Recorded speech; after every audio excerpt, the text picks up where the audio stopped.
Quality of Life Committee meeting for CB1. I'm Pat Moore, the chair. We're joined by Tammy Meltzer, who's the chair of the full board. And we're joined by, Zach, I'm having a blank last name. Bomber, I'm sorry, Bomber is our district manager. So tonight we only have two items on our agenda, but they're major items. We have 105 Washington Street, which is the Safe Haven shelter that will be opening at the end of July. Of July, possibly early August, depending upon my last inspection. And we also have the Herc Shelter, which is the former hotel that's at the corner of Rector and Washington. So we will start by having, we're going to do a slide presentation about the opening for 105. I mean, in essence, we've presented previously, there's not much more to present. We were actually really appreciative of all the folks who were able to attend walkthroughs that we had on Tuesday, yesterday, and Monday. We had originally reported opening on the end of July. We're still working toward that date. As with any project and obtaining TCO, there are always those last few inspections that lead to TCO that kind of move, that date may move.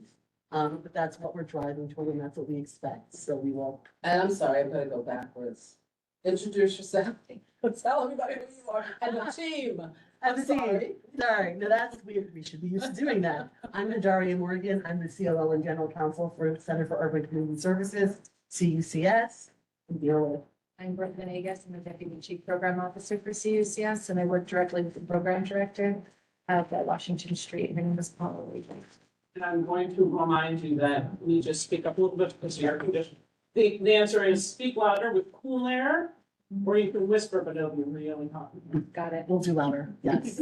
And speak to the owl. Yeah, these are two microphones, so if, please face them and speak them when you're talking.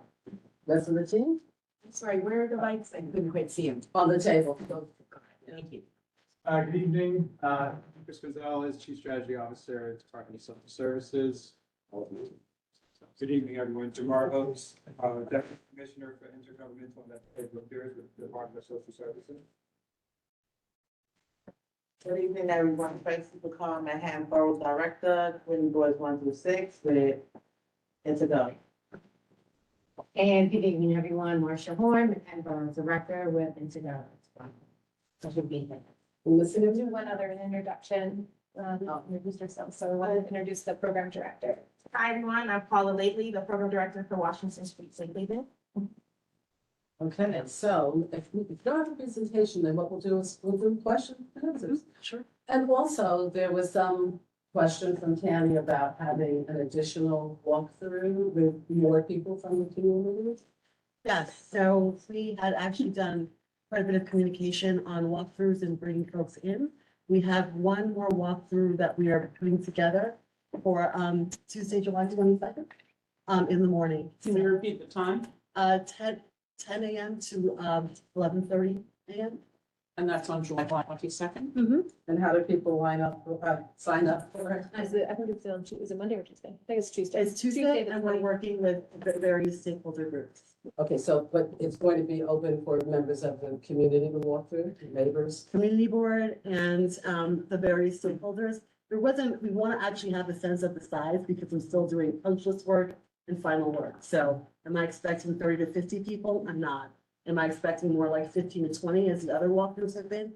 Yes, that would make sense for us. So it could be first come, first served, but from people, so can people Sure. from the neighboring apartments sign up, and where would they do that? We're gonna work internally. Should we actually just work with you to actually publicize that? I mean, we've never done walkthroughs in that way before. I just want to make Approached- sure that the outreach to the neighbors, and I know you have a lobbyist who can do this Mhm. for you if you're on site. To make sure that the local businesses have an opportunity, if they choose to come, they may not.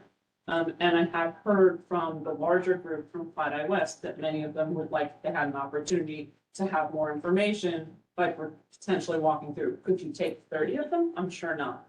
But if you could take more than one or two and open it up to people who have the time and opportunity that can share with their neighbors and friends, I think that's helpful. Agree with that. I don't think we limited it to two, but we'll make it clear that we've got more bandwidth than that. We'll work with the previous folks that we communicated with in the past for the walkthrough that we set up yesterday. And we'll follow up with them to actually work for additional folks coming through on Tuesday. Is there a way for you to give us an email address so they could just go directly to that email address and sign up?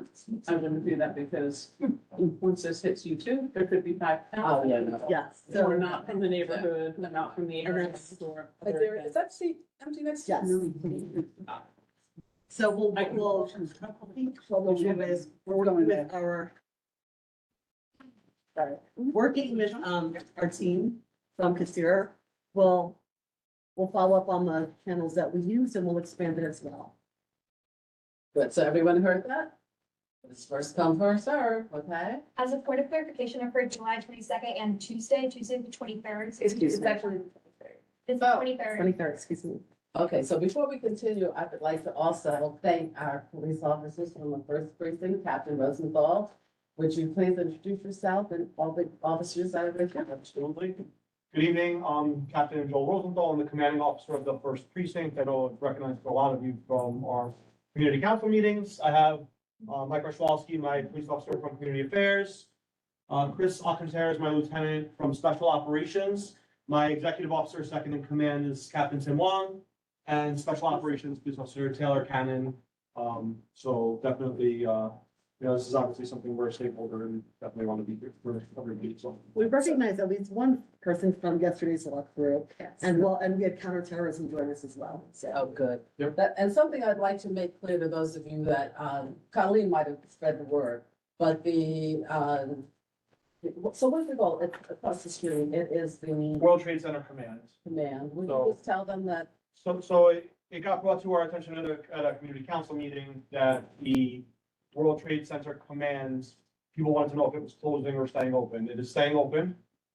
People were also concerned about the first precinct covers that area, not the World Trade Center Command. The World Trade Center Command is site security for the World Trade Center. That being said, they wear the same patch as us, they're police officers. Mhm. If there's a crime and they see it in progress, they're going to be, obviously actively engaged. I know there were some concerns about their level of engagement at the last community council meeting, and I personally spoke to the commander of that, and we've dealt with those as well. So that's something that, should not be seen in issue. That's Inspector McGee, right? I did speak to Yeah, Inspector. so Inspector McGee. So we had a conversation, and he was at the walkthrough as well. Yes, joined us yesterday. So he's actively engaged in this. Exactly. So just to allay fears, there is police presence across the street from both the 99 Washington Street and the 105 Washington Street site. And they are staying. And Captain McGee said that number one, they'll be on the lookout. But number two, if you have an issue, as Colleen was coming, where you said you had someone in your doorway at one point and you couldn't get in, and Captain McGee said, come and knock Yep. on the door and Yeah. they would take care of it. So- Sunday night, we did have an issue and there was nobody at counterterrorism Oh. to respond. Okay, so, I communicated with, he's been wonderful. Okay, good. So, and again, we can deal with those issues as they come up, but 100%, the other thing that I would always say is just like everything else, we respond and we see, if we're there and we see it, we'll obviously address it. Other than that, 311, 911 are your friends, right? Call that. The more, it's prioritized, so the more serious of a call that it is, the faster that we respond. If there's report taking, it might take us a little longer to get there, but for these crimes in progress and things like that, you'll find that the first precinct has a fantastic response time. So just keep that in mind, but if you have that kind of issue and you can't get somebody across the street, again, we're there for you as well. We're the primary response for that area, for 911 calls, we'll be there, for you. so this is gonna be a special type of meeting. Normally, we have a presentation and then the committee gets to ask questions and then the public gets to ask questions. So since we don't have a presentation, it's gonna be all questions, not everybody all at one time. So committee, do you have any questions? If not, we're gonna move to the public. No? Okay, so who wants to ask a question? So let's set the precedence, raise your hands, In 2 minutes. and everybody gets 2 minutes to make sure that everybody can get a question out. We'll come back to you. If you need another two, then put your hand back up. Until we feel that, as long as we're making progress towards information sharing. Hands? Yes, introduce yourself, please, and where you live. Ryan Fisher. Would you stand up? Yeah, Ryan Fisher. So I live in a building, 88 Branch, very close to all these planned shelters, but just because we're sort of on the topic. Like I noticed, someone driving the wrong way in a moped right in front of a police officer recently. The counterterrorism police pulled in their parking spot right in front of me.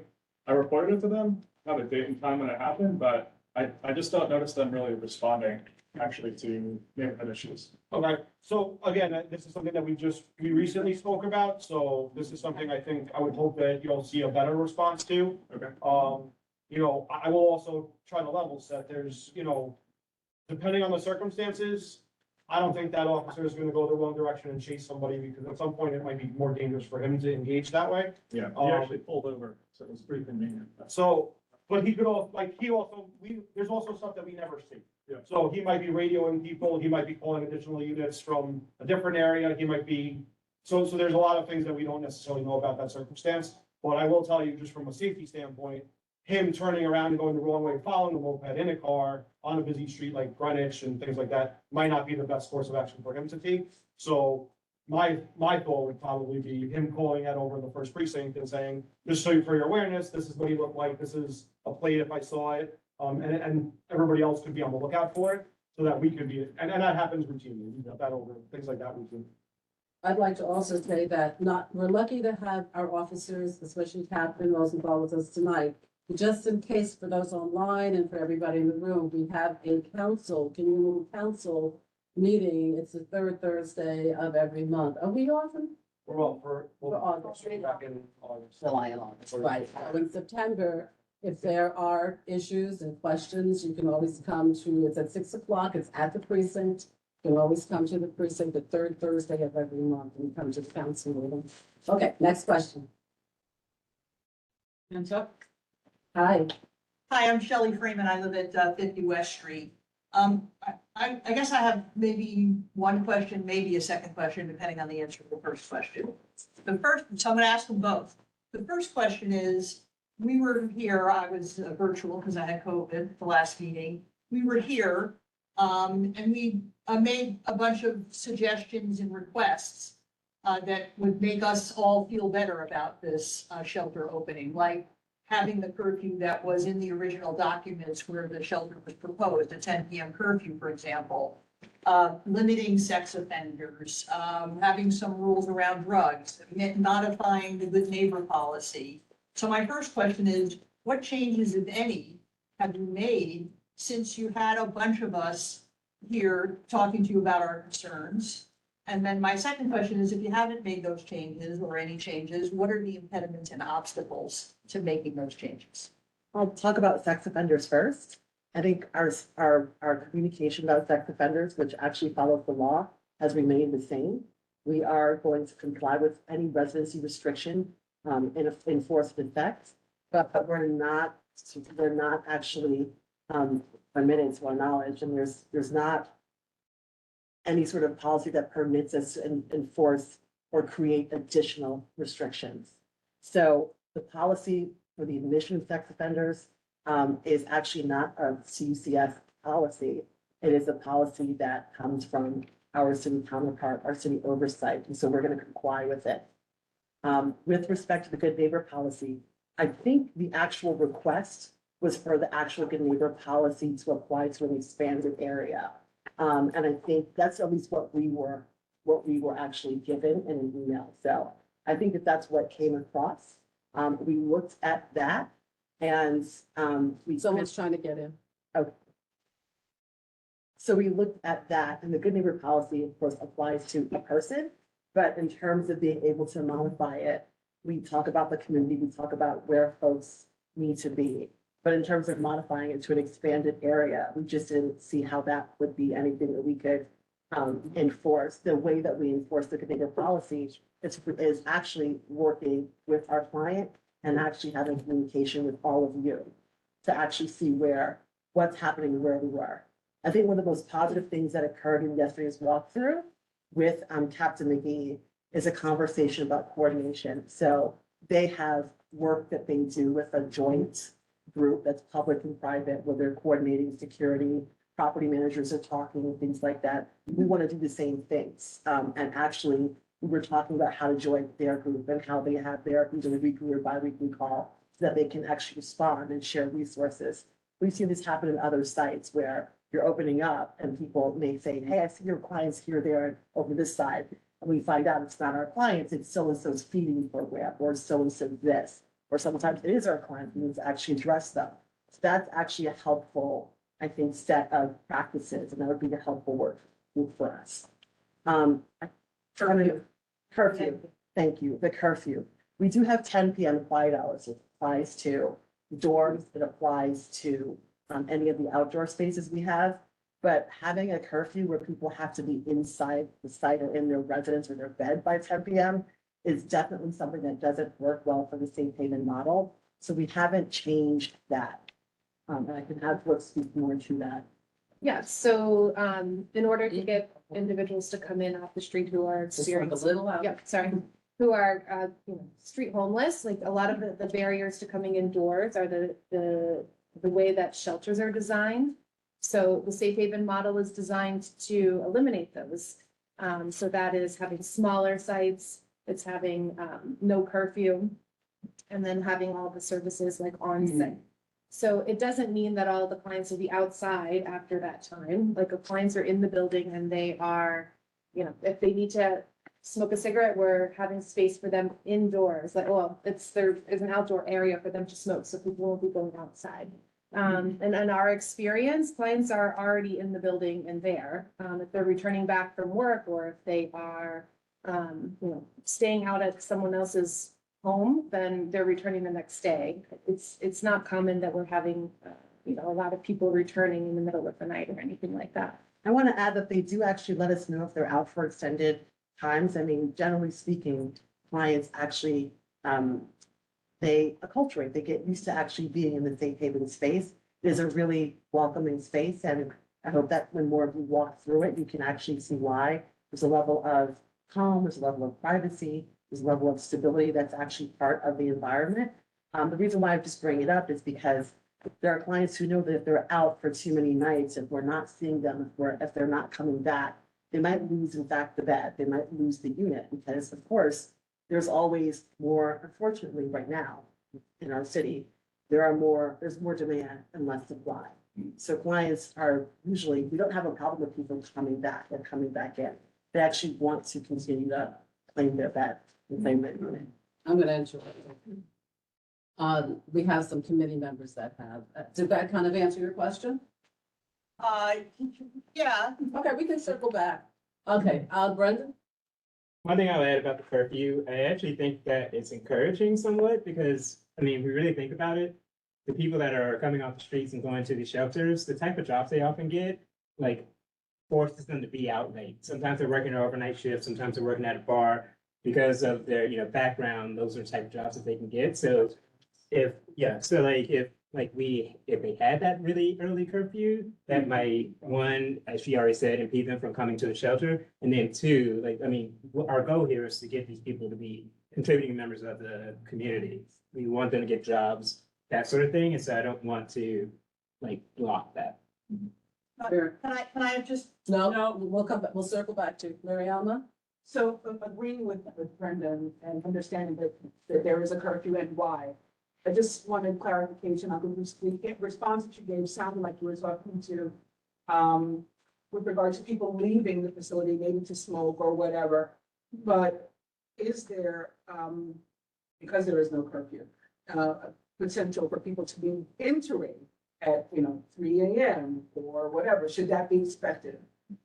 Even with a curfew, people can come in after it, right? Because they need to return from work or something are happening. So people can come into the building. We want them to be indoors. And we may have someone moving in or something like that. So yes, there could be people coming in, but at night it's going to be, we want it to be quiet. We're not having people, we want to encourage them to use the indoor smoking space to stay inside. But yes, there could be someone coming in, but it wouldn't be free. Because your typical likelihood that people will be coming in all hours of the night. Is there an average time where people are normally in? Well, we go through and do counts of the bed and see who's in the building, and usually by 10, those things are happening. And we're closing down the building like this. It's like kind of, the messaging is that it's like time to go to sleep and things are winding down. Justine? Unmute. So much. Yeah, sorry, I had to unmute myself. So I have two questions and they have to do with, how you, let me say the word recruit, but how do you get people, to be in the shelter? I know that they're referred by, the outreach people, but how does that work? Do you have anything specific or is that not something you will share? And then I have a second question. Sure. So outreach teams canvass the streets and identify individuals that are in need of services. And they engage them and ask if they're willing to come indoors. Oftentimes that initial meeting, they are not willing to, and there's continued engagement to try to, explain the services that are provided, try to break down any barriers to letting them come in. And then once they're agreeable, there's a process where it's referred through Department of Homeless Services through the joint command center. And then that referral would come to us and we would plan an intake, receive the client, meet with them, do an orientation, go over the good neighbor policy, triage them, just find out what their needs are, and then orient them to the building and have them settle in. So Could you guys link board number? Yeah, she's standing by. All right. Yeah, can I ask a question or follow-up question? Would you finish? Because I want to get clarification on what you just said. Thank you for that. My follow-up question is what steps, sorry, how long from they've been identified, they say, okay, yeah, I'll come inside. What's the timeline? as soon as someone's willing to come in, they can come in that day. So that's how you can get someone coming in at 3 a.m. The next question is, what kind of, like with the sex offenders, which seem to be a big sticking point for some folks or everybody, when did you do the check to see if they're sex offenders and they're allowed to come in or not come in? Is it before their residence or after? So with the DHS, we'll do a check, and then once they're in our building, we are going to do a check as well. And what's the time frame between that? Let's just say. That's part of our orientation and intake process. And if they don't qualify, what happens? Then we reach out to DHS to have them reassigned. Do you use the same means of checking, the same app? No, they have different acts. They have actually, my understanding, and at least this was the previous practice in DSS, you can intervene, but they already have an MOU and understanding where they can obtain information from criminal DCJS and other sorts of agencies, both state and local. So they're going to have an access that we don't. We use public databases. We are a secondary means. They're the primary source of referrals and screening the referrals. So we're sort of the back end catch-all as we're going through and also getting information from the client. We have a slower sort of move-in process. So when somebody comes to us, we really do take our time with the intake.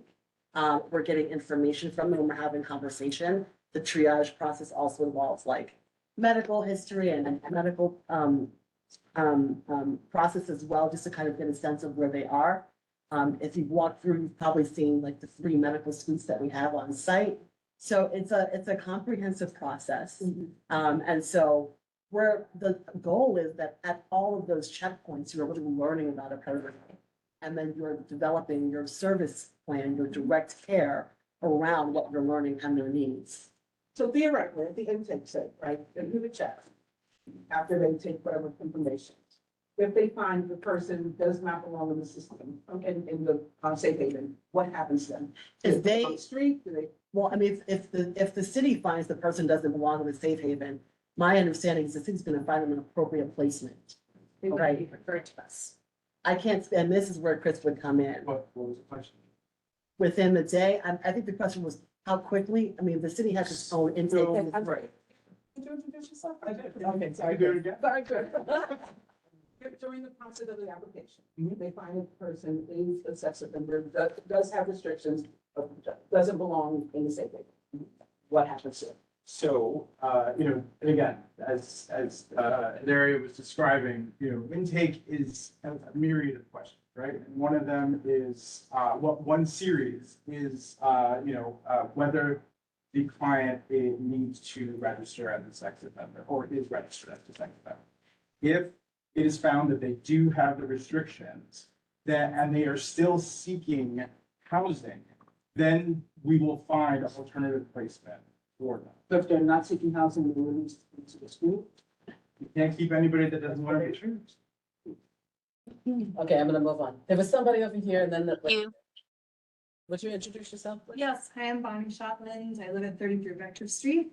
I have two questions, and to your point, I thought it was a really good point about curfew. I know that a lot of shelters at our general population do have curfews, like Bowery Mission. However, to your point of if we want them to work and begin to become active members of society, maybe there's a compromise and you could do an 11 o'clock curfew, because most restaurant workers, are home or getting off at that time. And then, Let me ask you a question. Why is this curfew so important to everybody? I mean, I can speak for myself and I don't want to speak for all of the No, five speak for residents, yourself. but for me, Uh-huh. I live in the neighborhood. Uh-huh. Over the last couple of years, it's gotten really, really, dicey. And I see people coming in and out of her shelter. So you know what, I'm gonna stop you right Yeah. there, and I'm gonna do something unorthodox, Yeah. Docs, if you don't mind. Oh, Laura? Would you introduce yourself, please? Atlas, Senior Director of External Affairs for Health Hospital. Part of my portfolio, we have a work operation. So. I couldn't hear her. So, welcome. Sorry, my voice is a little bit hoarse today, so I'm apologizing in advance, but I will try to enunciate. My name is Laura Atlas, I'm the Senior Director of External Affairs for Health and Hospitals, and included in my portfolio is the HERP operation, all of the HERPs. So in other words, the operator. So we have the operator from 99 Washington. And we also have our police. So go ahead and tell us what the dicey business. I mean, I'm just saying that, I'm just wondering, because I know that many people would feel more comfortable if there was a curfew, so that they know that by 10 o'clock or 11 o'clock, everyone's in. And I know that sometimes, like, when you're trying to get someone off the street, part of getting them off the street, and you're gonna bring them in, if you bring them in at, 2, 3 in the morning, or 1 in the morning, people are coming and going, it could be a little dangerous for people walking by. No, I'm sorry, which people walking by? Just people that are. People that live in the community. People that. I live in the community also, so I'm just trying to find out people. This is, So I'm just trying to figure out which. I'm trying No to comment. speak, kind of. Sure, I'm I'd like to I'm provide more trying to speak the information. Middle ground, because I was here last time also. Mm-hmm. And I'm actually in favor of your shelter, but I would like to understand why there can't be a curfew, because I have been in shelters before, and it is quite dangerous when you have people coming and going at all times. That's all I'm saying. Okay, I'm gonna actually speak to, I'm gonna, before you answer that, because there's two different elements about a curfew and a question and that. Right? One is what happens at the HERC site, which is a completely different thing. Apples and oranges, just people who need I it, know right? that. Okay. But we're talking about those who are the unhoused, permanent, right, residents of New York who Fully need a understand. shelter and the HERC site. Yeah. Do you have a curfew at the HERC site? Okay, that's one. Right. Now, let's, That's the point of like, I mean, I understand that, but that just makes it even a little bit harder for the residents sometimes. I mean, there's been some really weird things happening. But hold on a second, let me ask the police. So there's been weird things happening. I'm not. I mean, I don't disputing- want I'm not to be disagreeing. graphic and tell you the things that I've been seeing. Have they been reported? Have you? I reported? have reported. And so Captain Rosenthal, what have you heard about what's going on? So the police respond and address conditions as we get the calls. So we would respond, we obviously evaluate the situation. Have we taken arrests at 99 Washington? Yes. Have we dealt with noise complaints, quality of life complaints from 99 Washington and around this immediate area? Absolutely, we have. But same thing, as we get those complaints, it's something that we address routinely. There's been conversations about at the community council meeting, same thing about the response from the police and the volume of calls and things like that. That's not something that I have on me right now. That's not something we talked about at the community council meeting either. But that being said, we do respond to every call for service. So if you call us, we respond. 311, 911, and as I said before, depending on the situation, it will lend itself to the speed of which Listen, we I respond. agree, and I'm sure that you do, and I've seen how great the police have been. But I can tell you that we had a guy, and I think Colleen's seen him, and I've seen him a couple times. This is the military guy? No, he's very threatening. He has dreadlocks, and he's got tattoos, and he does sexual things in front of our building. I mean, I don't want to get into the Masturbating. detail. Yeah, and, you know, as I walk by and as people walk by, he's very threatening. So I'm sorry, I'm bouncing back and forth. You have to wait, I'm sorry. So I think my question would be, did we find this guy? Because I know, I think the last time we hadn't identified him, and you guys said he was good at evading us. So I'm, may I? No, Sorry. actually, she's next. Actually, my question is related to the good neighbor question. Is it the same, no, are we on the same topic? She was actually gonna answer about the curfew, but I guess not. Hi, Emily, 50 West Street. Jumping. My question is related to the good neighbor policy. I just would like to understand if someone violates the good neighbor policy. Okay, but you're back to that. We're talking about this gentleman now, so hold Can I on a ask you a second. question? Okay, hold on. We're talking about the gentleman and we're talking about the curfew. So Captain Roosevelt, what's going on with this? So that was my question, is to your knowledge, did we identify this person? Have we? Yes. We did, okay. Man, I just. Is he gone? I She's do familiar have with him. information. Colleen has On information. Friday night, we coordinated with the first precinct. We asked that they respond without lights or sound. They were able to engage with him and to refuse services. So he remained on the street right in front of her. So, and this is the next issue. So we're empowered to enforce the law, obviously. We're empowered to address emotionally disturbed people as they come, if they're a danger to themselves or others, and there's a very clear meaning of danger. Their presence, that doesn't necessarily lend itself to being a threat or to being dangerous. If they are immediately dangerous to other people or themselves, we would be able to take them against their will. If they're not in that situation, in this case, it sounds like they were not in that situation. I can't, just like they're free to refuse services, I can't mandate that they go to a hospital or anything like that unless they're in a danger to themselves. But it's not about services though, and he is masturbating and he is doing lewd, illegal things. So, did you show this to? I can go into another scenario. And this is why I brought my team. Another scenario. And this is why I brought my team. So in this particular individual, my special operations team right here, at the end of this meeting, please see them, please provide the video. And then if we have a complaint on file for him and he's wanted for something and he's identified, we can go and arrest him. And this would be something. So suppose, okay, please, let me handle the meeting, okay? So suppose he isn't wanted for something, but he's out there masturbating and many people in the community have seen him. What's their recourse? So that's a crime. And when you file a report and there's a positive identification of somebody, see, the problem is we need to I'm here of my own free will having a conversation. If you don't like what I have to say, I apologize. But I'm gonna tell you the way it is. I'm gonna tell you what I'm legally allowed to do. And that's the best I can do for you. Okay? A lot of the times I get a phone call, I get 911 calls. I've seen this. Either they're there and the person's not, or the person's there and they're not. I need somebody at the scene to say, this guy was masturbating, this guy did this, he's the one that did it, and then in that case, we could take law enforcement action and we would be able to arrest that person. To clarify that, do you have to see the individual master? We do not. We do not. Janine Zalesky. We do not. You do not. That is- So in so one as of a the misdemeanor- stand on site and identify that person and say that we And- saw them do a crime, that's enough. to That take them is off the a street? crime. It's a misdemeanor. It's public lewdness. That is a crime. I do not need to witness that. Some of the conduct that you discuss is violation level conduct.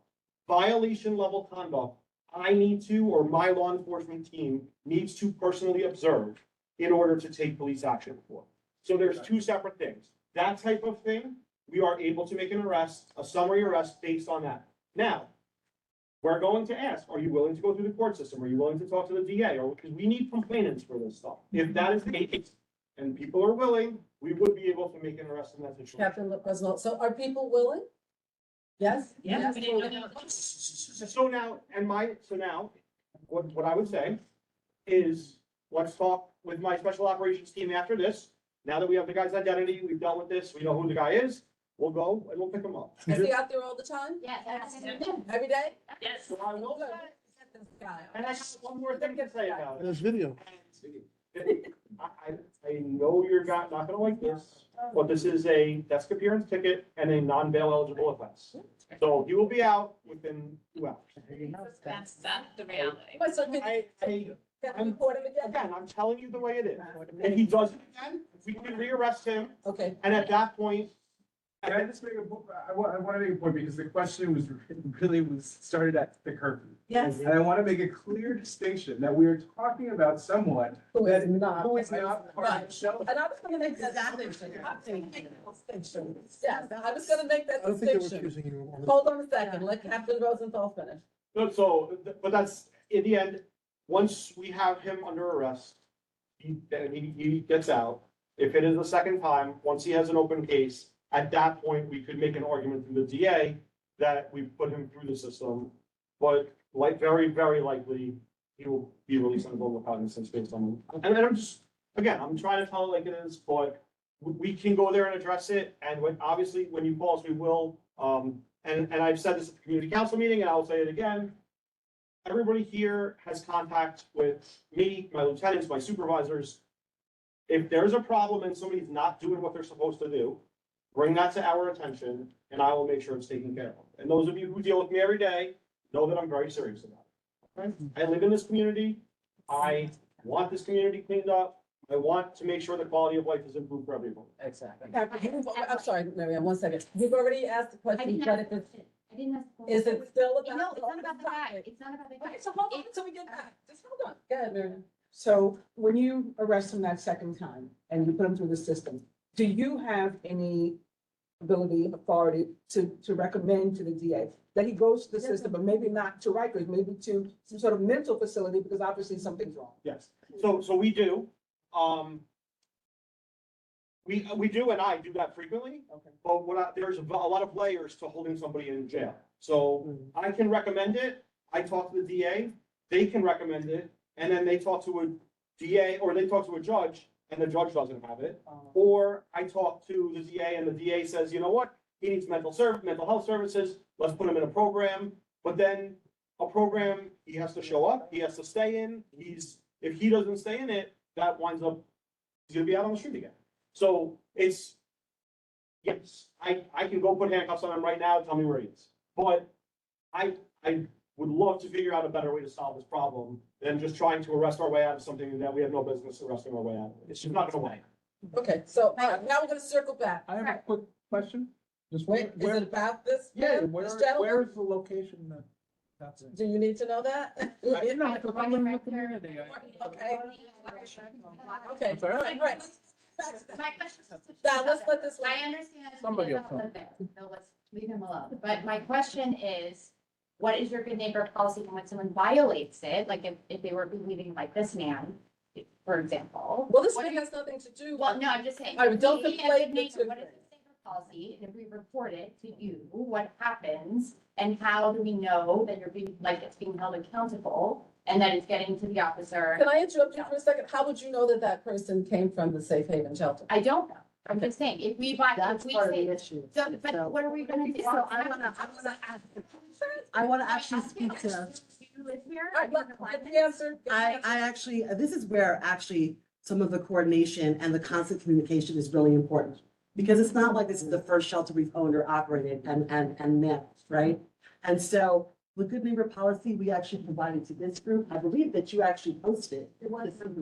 Or was it? So. It was generic. Okay.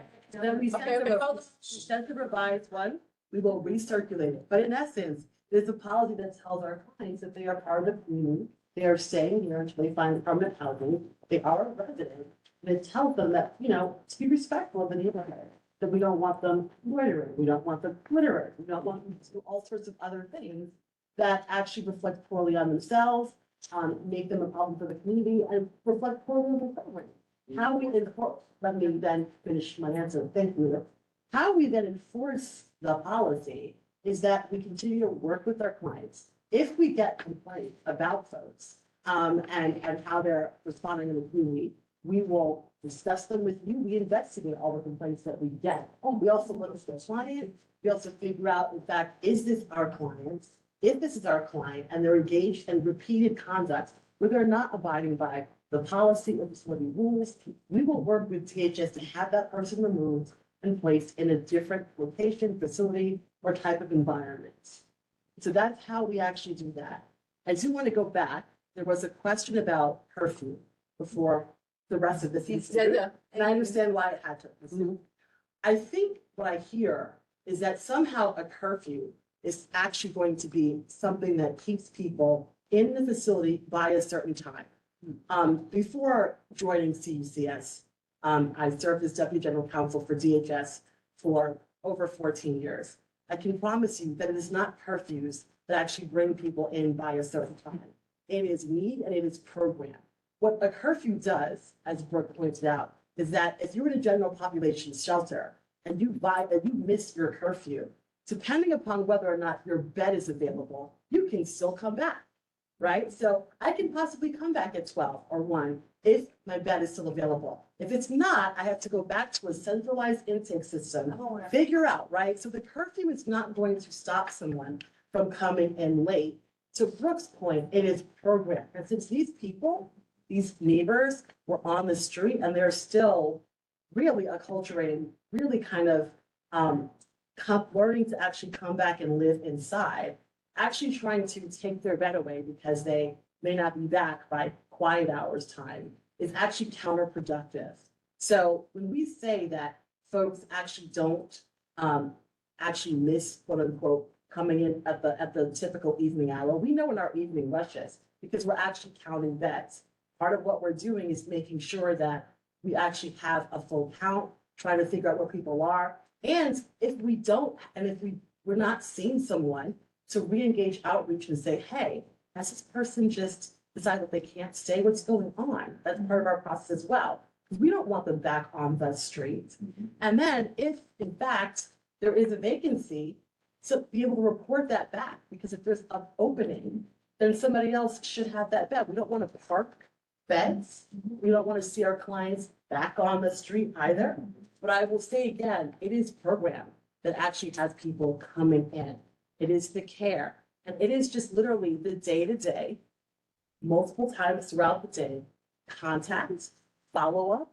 I mean, when I say contact and follow-up, our team will escort people to benefits appointments, to external doctor's appointments, to housing interviews. It is a lot of constant contact, actually. That is what keeps people coming back. The curfew, especially for a street homeless population, won't keep them. They're going to come in possibly later. And then if they do come in later, and their bed is not there, they're right back in front of your building, your doorway. That's actually not going to be productive for your community. Do we have any more curfew questions? Introduce you. Oh, you already asked. Does anyone before you? Anybody else have another curfew question? Colleen, you said something else, so. No, I didn't ask any question. Okay, go ahead. I'm sorry. I'm reading the report that you filed for your approvals for this location, and your report validates it's 10 p.m. curfew. So I just want to know from this group, and there is agency representation, how come you don't need to comply with the applications with which you had approval for here? This is your environmental report, states a 10 p.m. curfew for a safe haven location at 105 Washington. I am not aware of that. Our program model is a safe haven model. Our contracts, I'm going to say, our contract is clear about what our program model is. And so we don't have a curfew. We do have quiet hours. But we don't have a curfew whereby in this environment, when a curfew means for shelter, it means that if you don't meet that curfew, I would basically expel you from the program or send you back to intake. So we don't do that.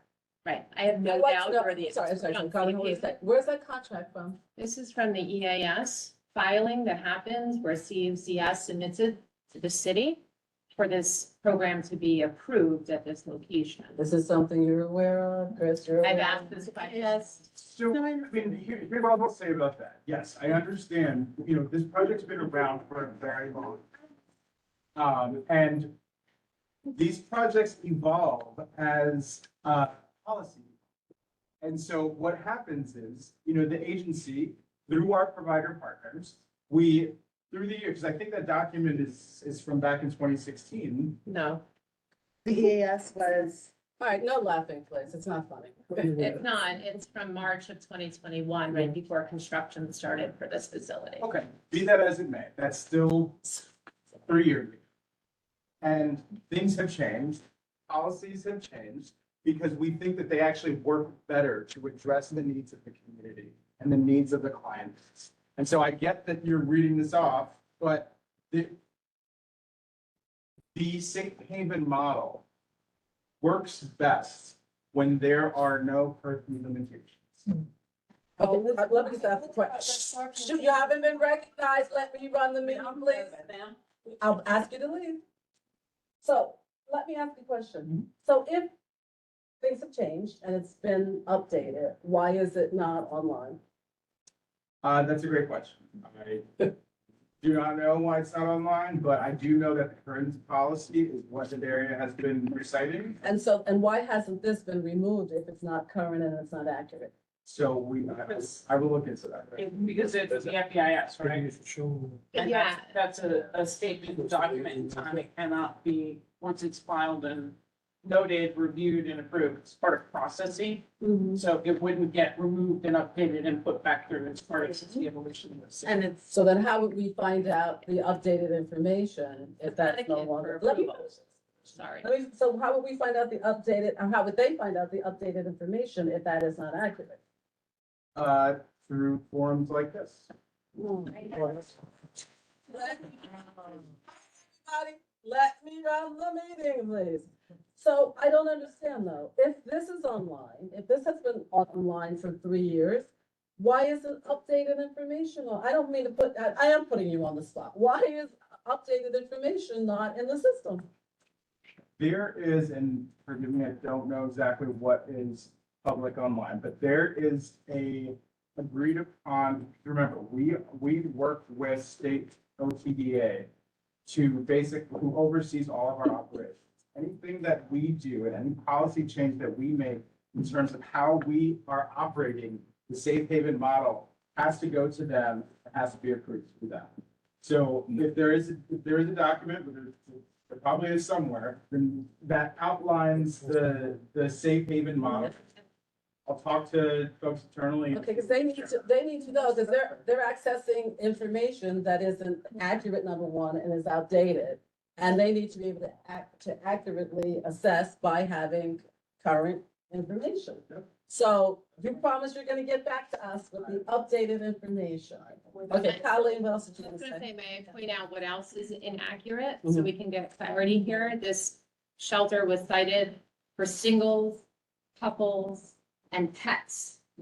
Up until last year, we understood that to be the composition, and then last month or the month prior, we were told that the facility is complete and built for singles only.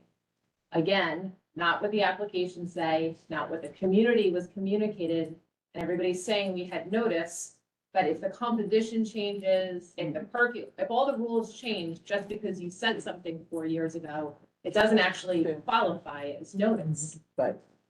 Okay, so we're gonna try to get that information and find out. But the reality is, it is now what is going to be there. It is not the information that is on that document. But we are going to try to get clarification about, you know, what the updated information has to say. Mimi?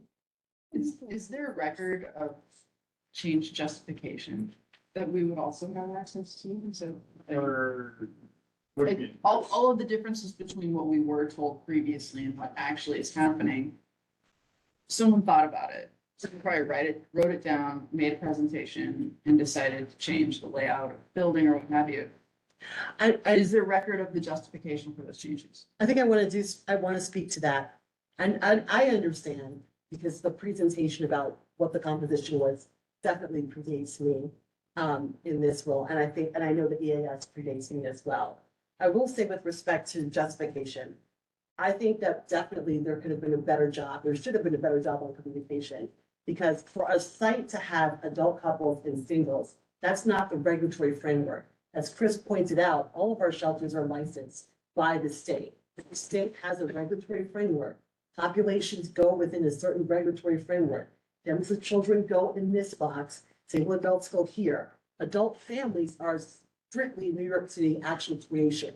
They're not recognized anywhere else in the state as having a right to shelter. And so it looks differently to cite them in a facility to the extent that, and I did this the last time, as people from our organization stated, we're gonna have couples and we're gonna have pets. I think at a certain time, that was the intention, but as we move forward with contract negotiation and all the other regulatory filings that we do, and I do own that sometimes you file here and you don't see it there. That I do understand. But as that happened, we should have communicated that, I think, in a better and more timely manner. Because when I stepped into this role, I'm like, you can't do that legally. What are we, what's? Would you explain to Tammy and I about? So I'm gonna have a license for my safe haven, and that license says, the state says, yes, you can have a safe haven here. Safe havens are single adult shelter facilities.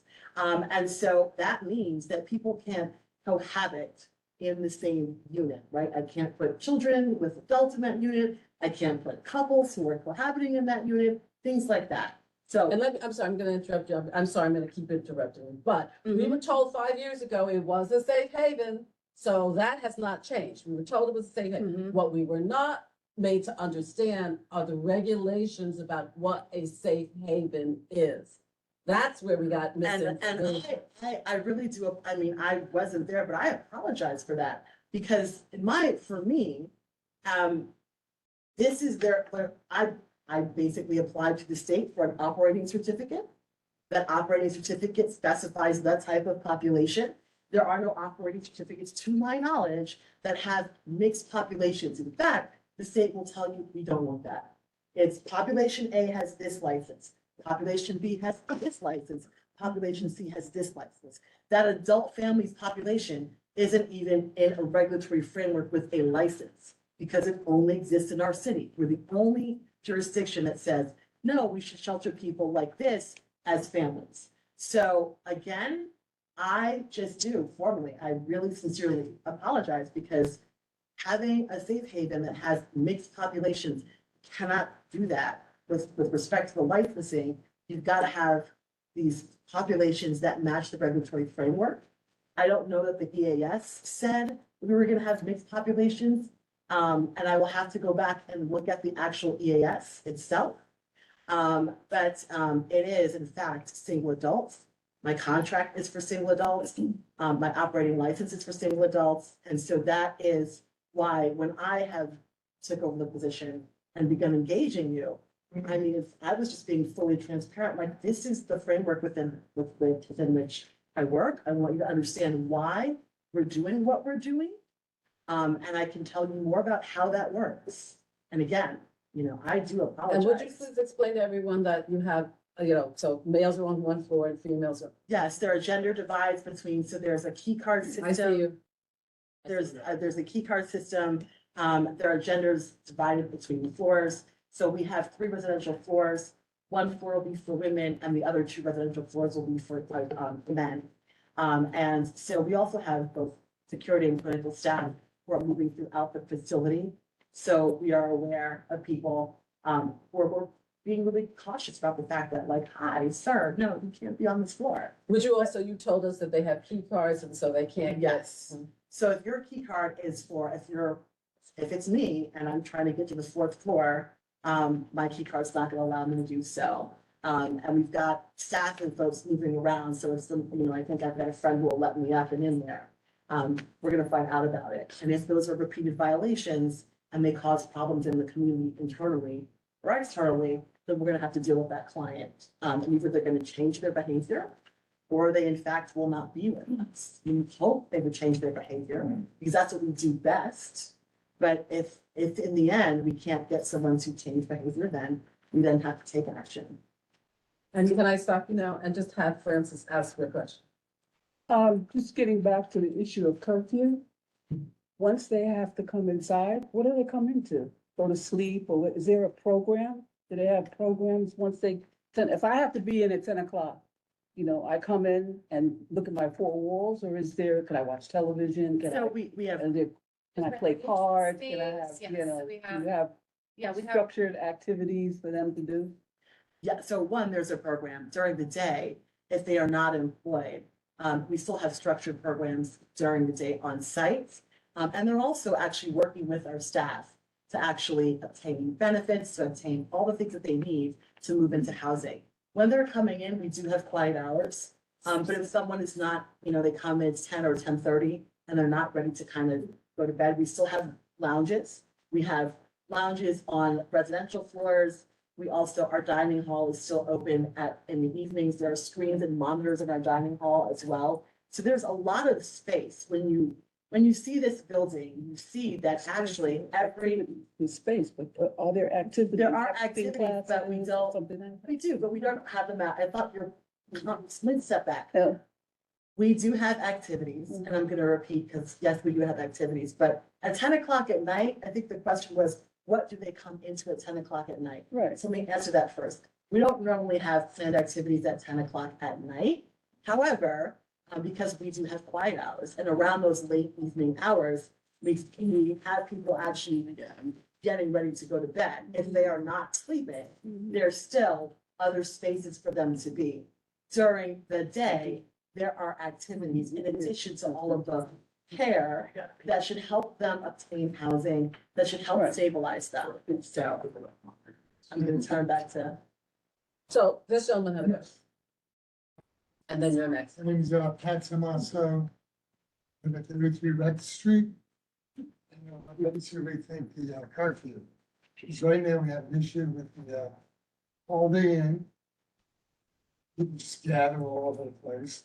And now we're gonna have the homeless shelter mix in. So I really think if you would reconsider curfew, we should.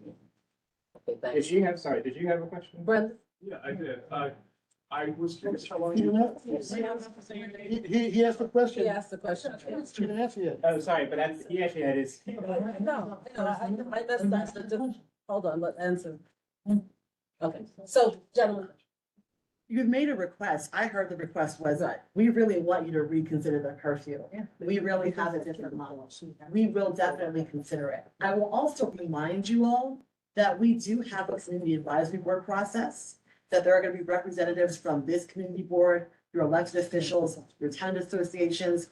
At the walkthrough, we had some of your officers, sir, from the first precinct.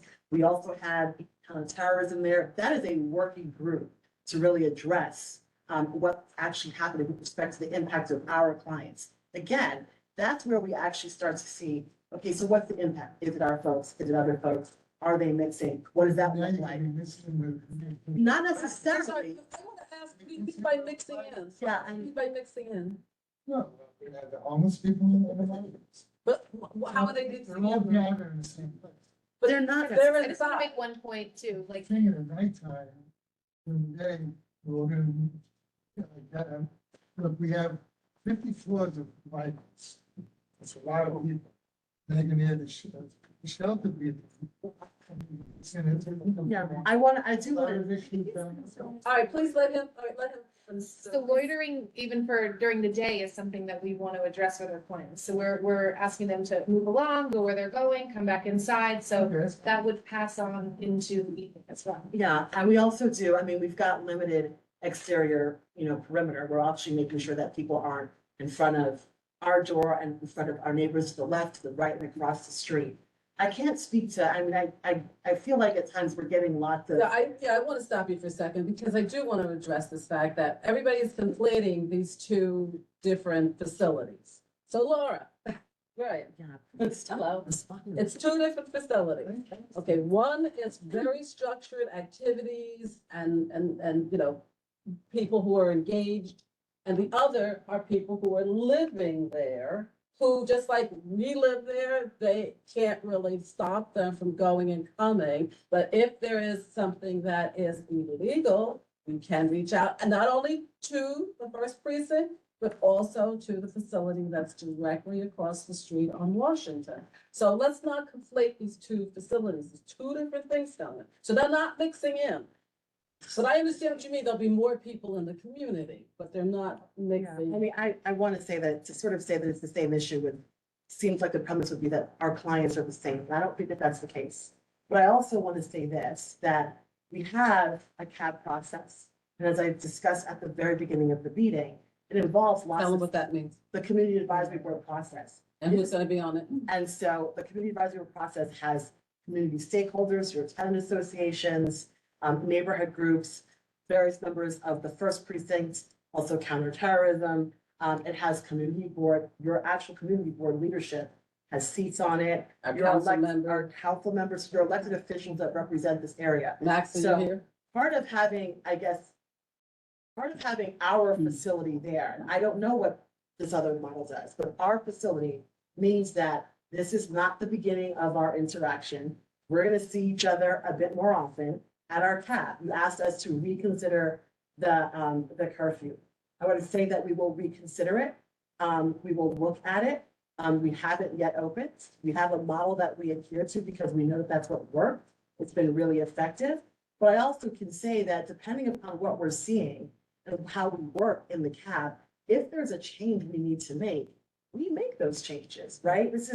I can't speak to what other things are happening, but I'm saying that we're planned, we have a structure, and we have a feedback structure, and we've always done that, and we're not gonna not do that here, right? I just want to make sure that. Can I stop you? And I have to keep it moving. Laura, just tell us what goes on at the hotel.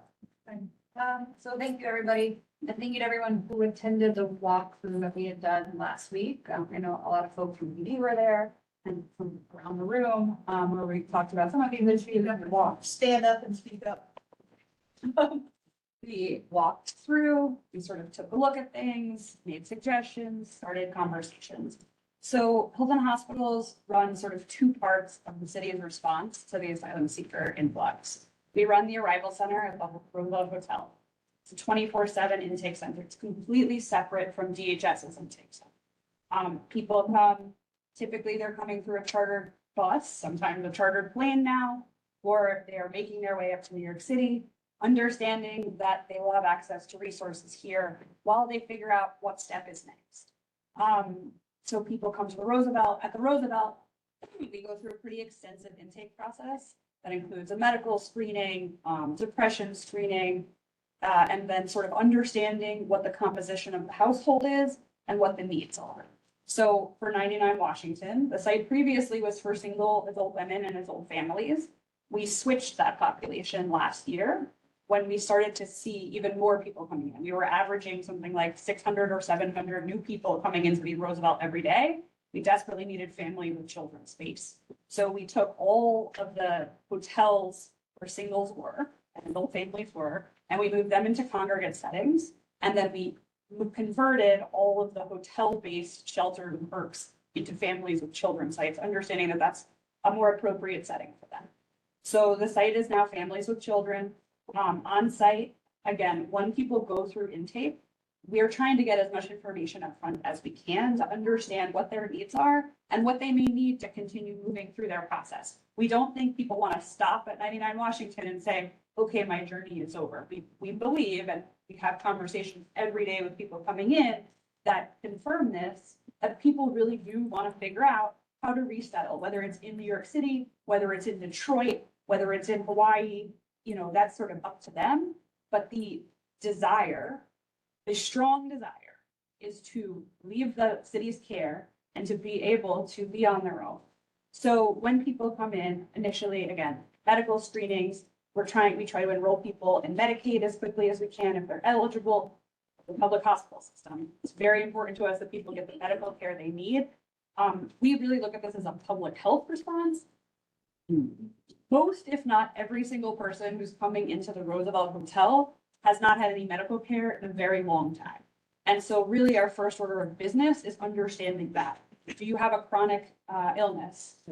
Yes, you can stop me, but I do have to say that this is how people get to 99 Washington, because I know there was a lot of conversation about how people get to the same pavement. So I'm gonna stop you because that's great, and we really we care that they get the medical facility, but we want to talk about how the population of the hotel is interacting with the population of Greenwich South. Yes. If you are online and you have a question, you may chat to the host, but because this is a public meeting, we need you to be able to unmute and ask your questions yourself. The chat is not a part of the public record, therefore you may only chat to the host. I know that's confusing for people who have not been with us before, And we will call on people online. Right, so you must raise your hand, and I do see 4 hands online. And we will Again, call. we're gonna give around the room and around the people online. So Just thank you. everybody be patient. So I want to stop because again, and this is a matter of speaking to both you and Captain Rosenthal and the other officers about the issues that people are seeing in the community. So we had the walkthrough last week. Colleen joined in with me. We had the walkthrough last week. We talked about the people that are in the plaza, the Pops. In Clinton Hall. Clinton Hall. We talked about the people on the bench in front of Cafe Novo. Yeah. What else did we talk about? We talked about. Those were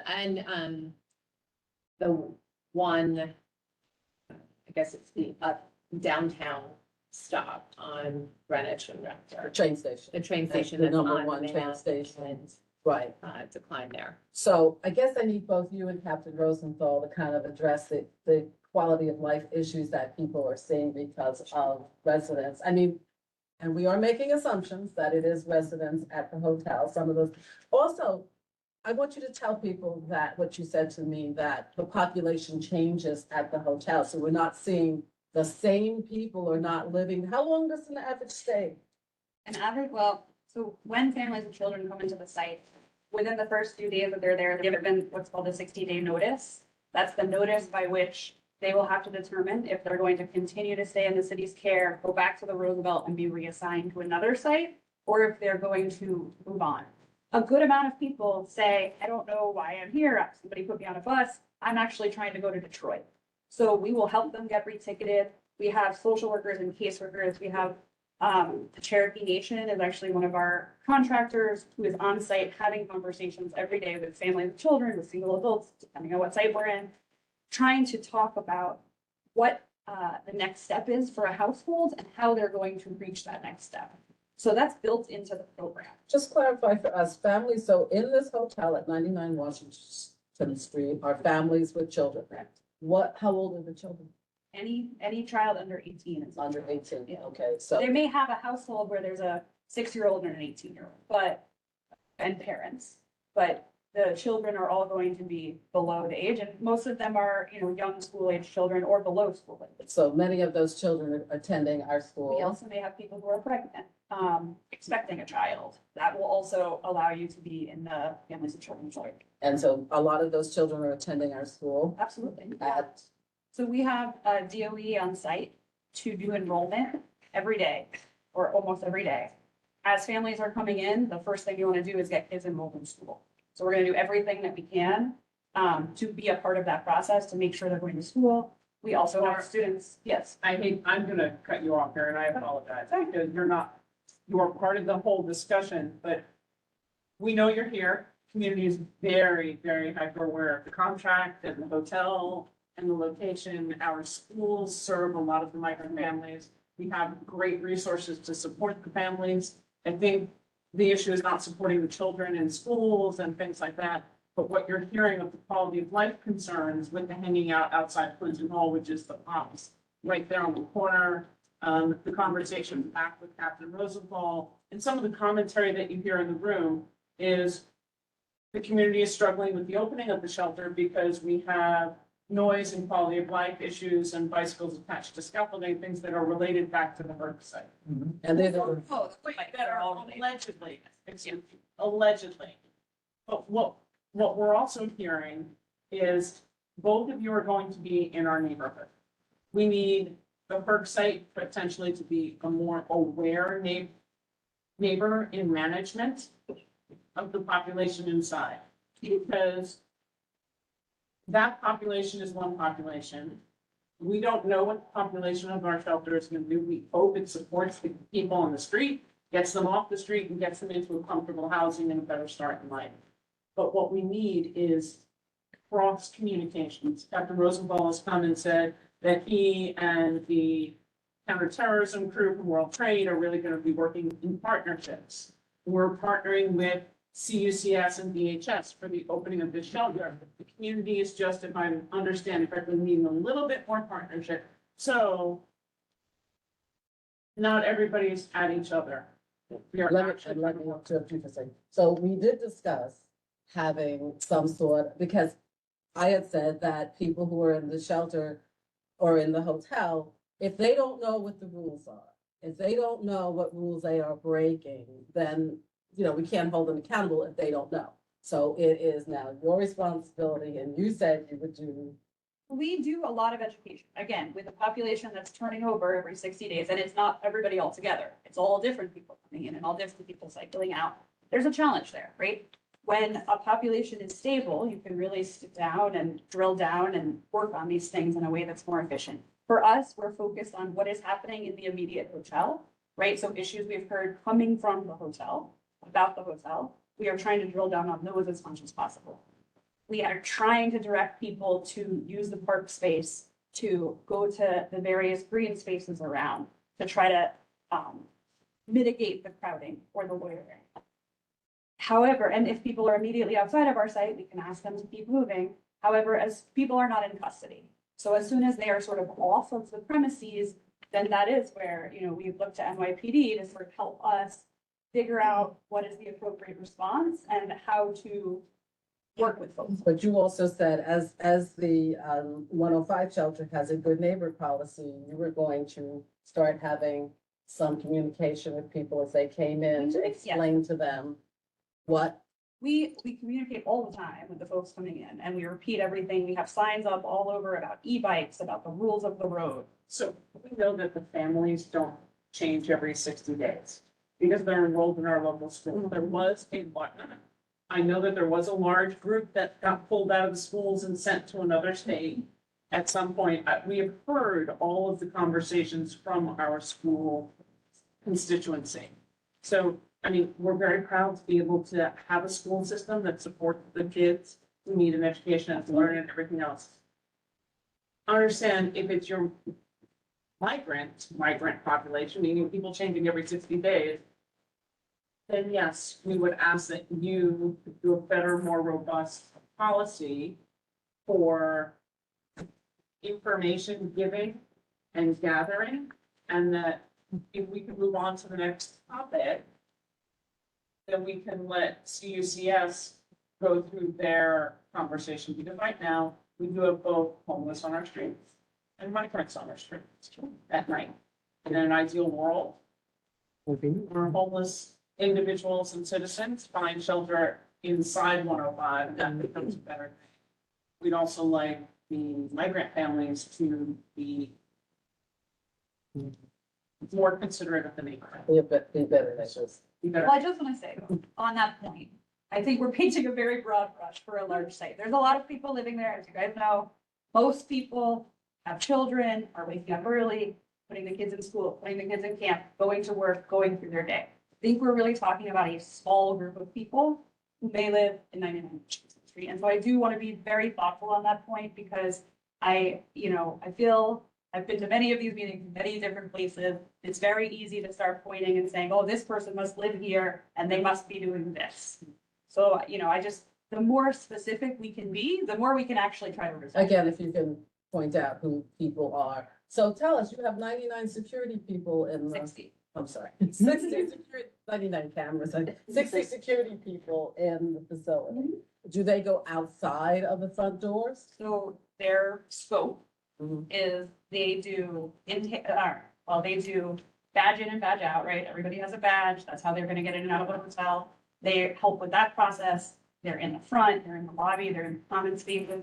They're also stationed on each floor, so that if you hear a commotion, hear an issue, they can identify it to a social worker, to a caseworker, to a manager, and it can be escalated within the site so that we can try to work with people who send behavioral health help, whatever it is that people need to be supported. So those are their primary scope. We do ask that they take a look around the perimeter, do a round, and try to engage with folks immediately at the site. What's the perimeter? The immediate site, the immediate hotel corner. So they don't go to the corner of Rector and Greenwich, where that bench is? Okay. Yeah, okay. You were next, yeah. Yeah, I'm hearing a lot of language, it's like they may live there, or we're making assumptions that they live there, and similar for the shelter at 105. We're like, oh, well, we don't know, there's anything. Well, nobody lives at 105 right now, I would say. I understand, but for this, for talking about like historically what you've seen with safe haven models and like what we can expect, So I think we understand that like people aren't gonna have like a bracelet on that says that they're with, you know, or whatever to specifically identify. So then in that case, how can we communicate, hey, we're seeing this issue, and if we do communicate an issue, is it automatically just like disregarded just because we maybe don't know for sure? Because I think that what the concern is that when we're seeing these issues, all that we can do is communicate to the resources that we know about. And so then when we're told, oh, we don't know if they live there or not, it's like, okay, well, I don't either. I'm just I letting you do know. wanna, Yeah. because I wanna differentiate between responses. Again, Yeah, for I sure. wanna be really clear about how we respond and how we do things. Brooke, go ahead and start. 'cause- Yeah, I mean, when we want to hear what's going on, we want you to reach out to us and we're going to make those contacts available. We investigate it, we look into it. If you say that the X, Y, and Z is happening out on the street, we'll go out and see what's happening. If it's our client, then we'll address it. We also will use our cameras, we'll use our security who will do, not like at the block, but they're at least doing a few doors to the left, a few doors to the right across the street. They're also looking out to see, hey, look, do we see the same members of our clients in the same locations? People in different businesses speak to us, so we interact on that level. I think I also wanted to point out, there's definitely a distinction between, you know, I see your client and they're over here at this time all the time. We will then actually meet with that client, figure out where they're going. I mean, one of the differences is our clients have a lot of structured activities and we do a lot of escorting. Because we want them to actually be going through different stages of processes to get them into permanent housing. So there's that as well. We like to think that over time, we respond well and robustly to actually mitigate loitering, people moving around. We don't want that either, right? So I think aggressive is not the right word, but I want to say that we are consistently engaging to not have that. That also is a good point of the CAB. I've been in CAB meetings where they're saying, you know, why isn't this other group at this CAB meeting? Because it's not your guys. Sometimes it's other folks with their program that's a block down, or this, that, and the other. We've made a process and part of our policy with the CAB to actually engage other facilities in the area. So our folks visited your folks at the actual hotel to actually have them engage. We spoke to Captain McGee when he came to our walkthrough to say, hey, we do a lot of joint interactive work between public, private. So the building manager at 50 West, the Bruce Banner, and I was like really excited about this name. So we met with him, right, to talk about how we can interact and how we share resources and information. That's how we routinely do this. We don't just simply, we know we're not an island, right?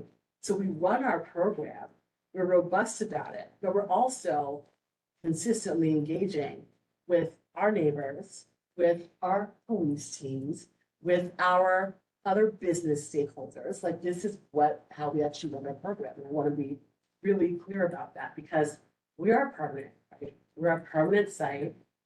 We've got a very long contract. And like I said, we expect our relationship with you all to be long. Can I interrupt because you people have, yeah, I was about to say. You people have already asked questions. Mitch, you have it, and then we're gonna go to people. Okay, let Laura respond, then Mitch, then online. I think there's a very simple way to tell who lives in our site. If you send us the information, we know who lives in our sites, right? These are not anonymous people, right? Every day we have staff, we have managers, we have security guards, we have caseworkers who know every individual in our site. Like for instance, the gentleman that we spent a lot of time talking about today, we spent a lot of time talking about him, but he doesn't live in any of these sites.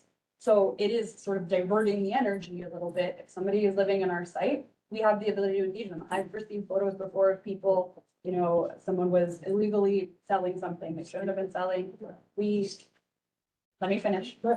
We spoke with that person specifically, explained to them what the rules were. We know they at least stopped selling that product. They don't know what else they're doing. We do, again, enforcement is not, we can't enforce, right? We don't have that legal authority. We have the ability to do education, to speak with people. And so that's what we're trying to do, but we can only do it on the specifics. Telling every single person, you know, hey, you can't do all these things is not going to really target the problem in the way that I think everybody is looking for, which is that, again, there's a handful of people we're talking about who seem to be a recurring issue. If there's a specific thing you're doing that we can point to a rule, a regulation, PD action, that's helpful, we will do that. But again, just saying, oh, there's so much happening, there's weirdness, there's loitering, that's not actionable. Right, I'm gonna get back. I want to reiterate that too. That's another part of they're hanging out on the corner being loud.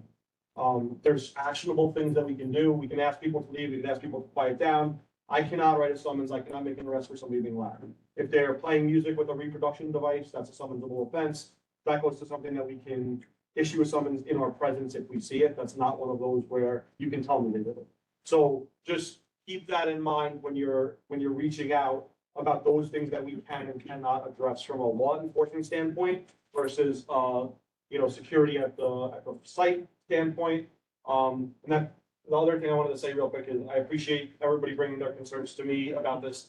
I have to run to another meeting, but my contact information, the board has it. If you need anything, again, we're here for you. We're here in general. Our response is dictated by the volume of calls. So if you have incidents, the more incidents there are, the more of a police presence you get. I will tell you that we already pay special attention to Washington Street. It's something that you may see, it's something that you may not see, because motorized scooters, e-bikes, things like that, we take them, a lot of the times we'll do it during the night, because that's when most of them are parked. So you might never know that we were there, been there, but I'll tell you, this year at 99 Washington, we've taken many, many dozens of motorbikes, scooters, things like that. So these are things that we continuously do. We continuously want to be partners with you. If you do need anything, please reach out to us through the board, and I appreciate the time. Thank you so much for Thank you. coming. Are the officers staying though?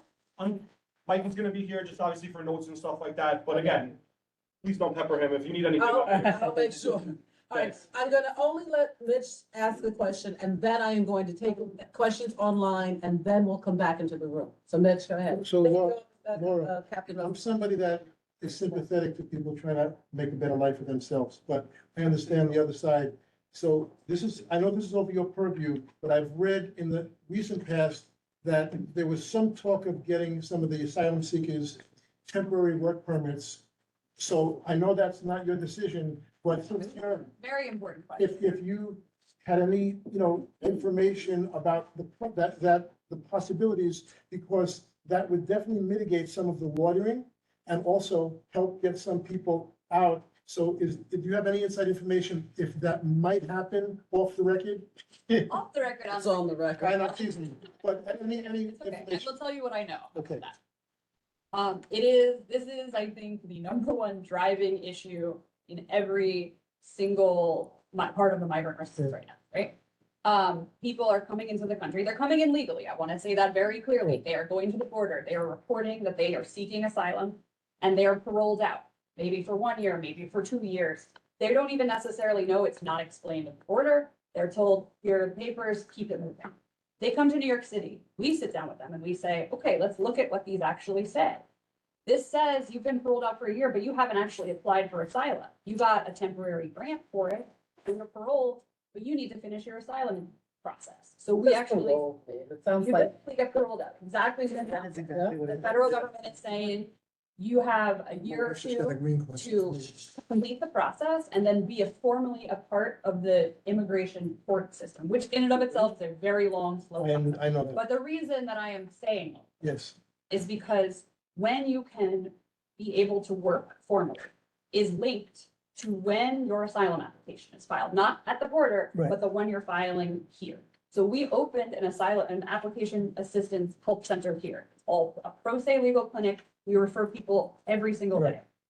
So people can complete that form and then begin to receive a formal work permit. Didn't the city Now, try to expedite the process? there are certain countries that are eligible for what's called TPS. It's only a select few. Now, I will also say, this could all change, right? If the federal government decide, not just an administrative action, but legislatively, right? People who come from Ukraine can work immediately. You I'm gonna- can ask yourself why that's. I'm gonna stop you both because this really is not a quality of life issue. Well, that would have a direct effect on. Okay, but it's not a quality of life issue. I want to take the calls from the people online. Derek, did you want to say something? Yeah, I mean, these folks here have a hard stop. And so I know that there's a mix between the HERT site and the CUCS I know, site. trying to do both. And I get it, it's tough. So I just want to make sure that we kind What of. time? They need to really be out in like the next 15. I can stay a Okay, little so bit let's longer, get the but 4 or 5 questions online. And then you leave when you have to leave. Quick, please. Wait, go ahead. Wait, if you're there. Unmute yourself. And there's a couple of seats up here. Can you hear me? Yes. Excellent. So thank you everybody for making time to show up and thank you for representing your different agencies and organizations. I have a couple of questions, but most importantly, I want to start with some, excuse me? Keep going. I'm going to start with something tangible. I'm hearing a lot of, if there's an issue, let us know. But what I would love is a one-sheeter of who do we contact? Who do we contact from the migrant shelter? Who do we contact from the upcoming shelter? Because again, when we're seeing things on the street, right now we're seeing issues, we are told to dial 311 and 911.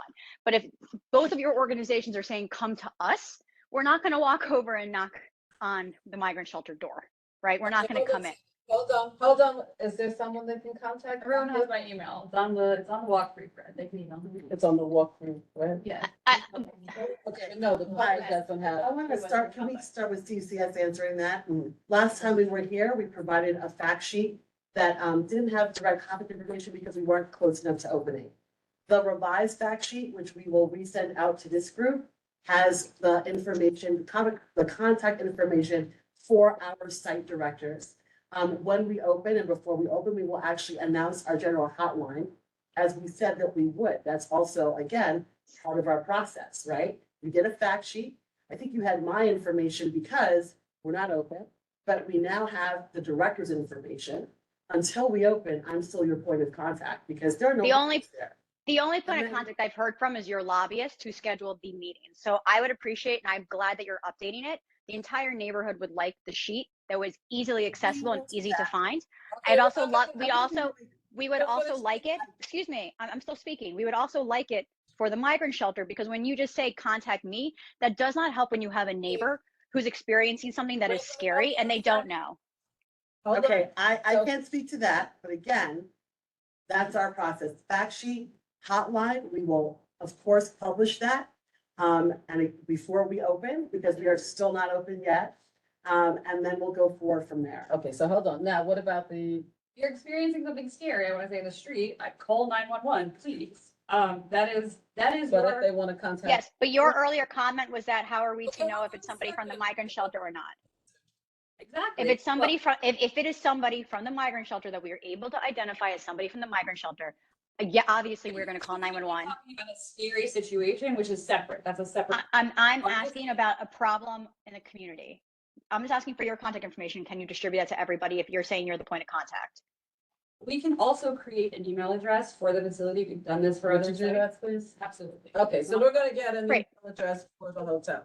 There's Second a lot. question. Nope, I'm going to hold off for now. We'd like clarity on when people say contact me. Who do we go to for what? Because there seems to be a lot of like, oh, go to this agency, go to this person. And I understand, and we want to differentiate between the migrant shelter and the low barrier shelter. They are different populations with different concerns. Okay, we're gonna get you that information. Next. Nancy, you can speak. 2 minutes, Nancy. Are you there? Unmute. Unmuted. Nancy, we're gonna move on. Okay, we'll try Michael. Go ahead, Michael. Hello, can you hear me? Yes. Thank you. My name is Michael Hernandez from 88 Greenwich. And first, I'd like to say that I am pro shelter, low barrier shelter with some firm and reasonable limitations. And I have to say that this discussion, listening to this conversation regarding the previous curfew and population composition representations made in the 2021 submission and how they have secretly evolved is maddening. Okay, we're continuously reminded about how the shelter has been discussed, how we're all essentially on this proverbial train that is about to get to the station, and how we are going to accept that it is opening. but how these curfew and population composition terms have evolved without notice to us to fully discuss and understand this, and in such a non-transparent manner, has many of us realizing that we're not on the train we were told we were boarding. And ma'am, with all due respect for the agency, and I do appreciate your experience and in some regards, what you had discussed regarding what you've seen and what we could potentially anticipate in terms of these new neighbors that we're going to have is in some parts reassuring. With all due respect, your apology does nothing to address this huge concern that I've got regarding what was previously represented and what we're told now is happening regarding these very significant terms that have changed. Thank you. Okay, thank you. All right, next. Is Nancy there? Nancy? Just take that. Okay, Nancy, go again. Okay, Nancy, we're moving on. See, we cannot hear you. Next. Can you hear me? Now we can. Jesus, that was really annoying. Okay. Thank you, everybody, and especially Pat for hurting all the cats. This is sort of multi-leveled quality of life. As a longtime resident, I've really noticing and pondering how this neighborhood has changed so much in the last several years, even pre-COVID. A lot of it is post-COVID landscape. There's a lot of businesses that have closed. There's a lot more development. I was afraid, I'm still afraid to come downtown on the subway and get off at the 1 or the R. And I was even before 2020 because it's been unmanned and I've seen things happening there. So there are real concerns here. The neighborhood has changed quite a bit. There's no lights. There's not enough lights. The streets are disgusting. And I don't know, is that a 311 call? What's that? Answer the question, my dear. I'm saying, is that a 311 call? The streets are so disgusting and dirty, and it's pretty untenable. I don't know. That's a Call about sanitation, call sanitation in terms of safety. Would you like to address this, Officer Mike? Anytime there's a safety concern, you can call 911.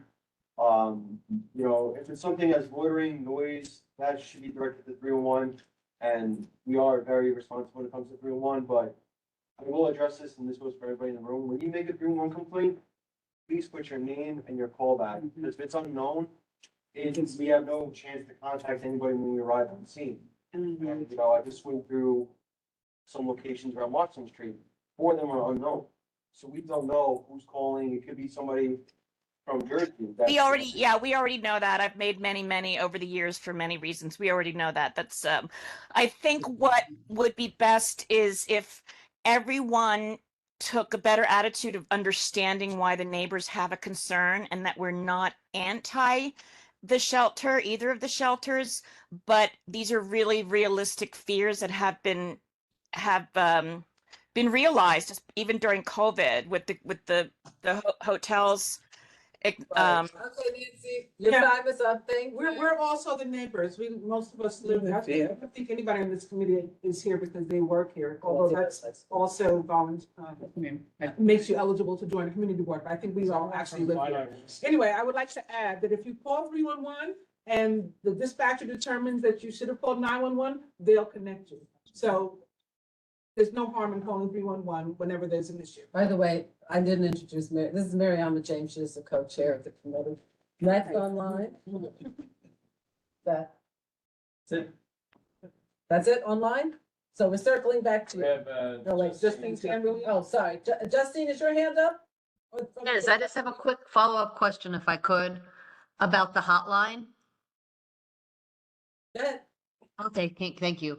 My question is with the hotline, is that like a real-time thing? I think that was I think it was Whit who was talking, but I'm not sure who was talking.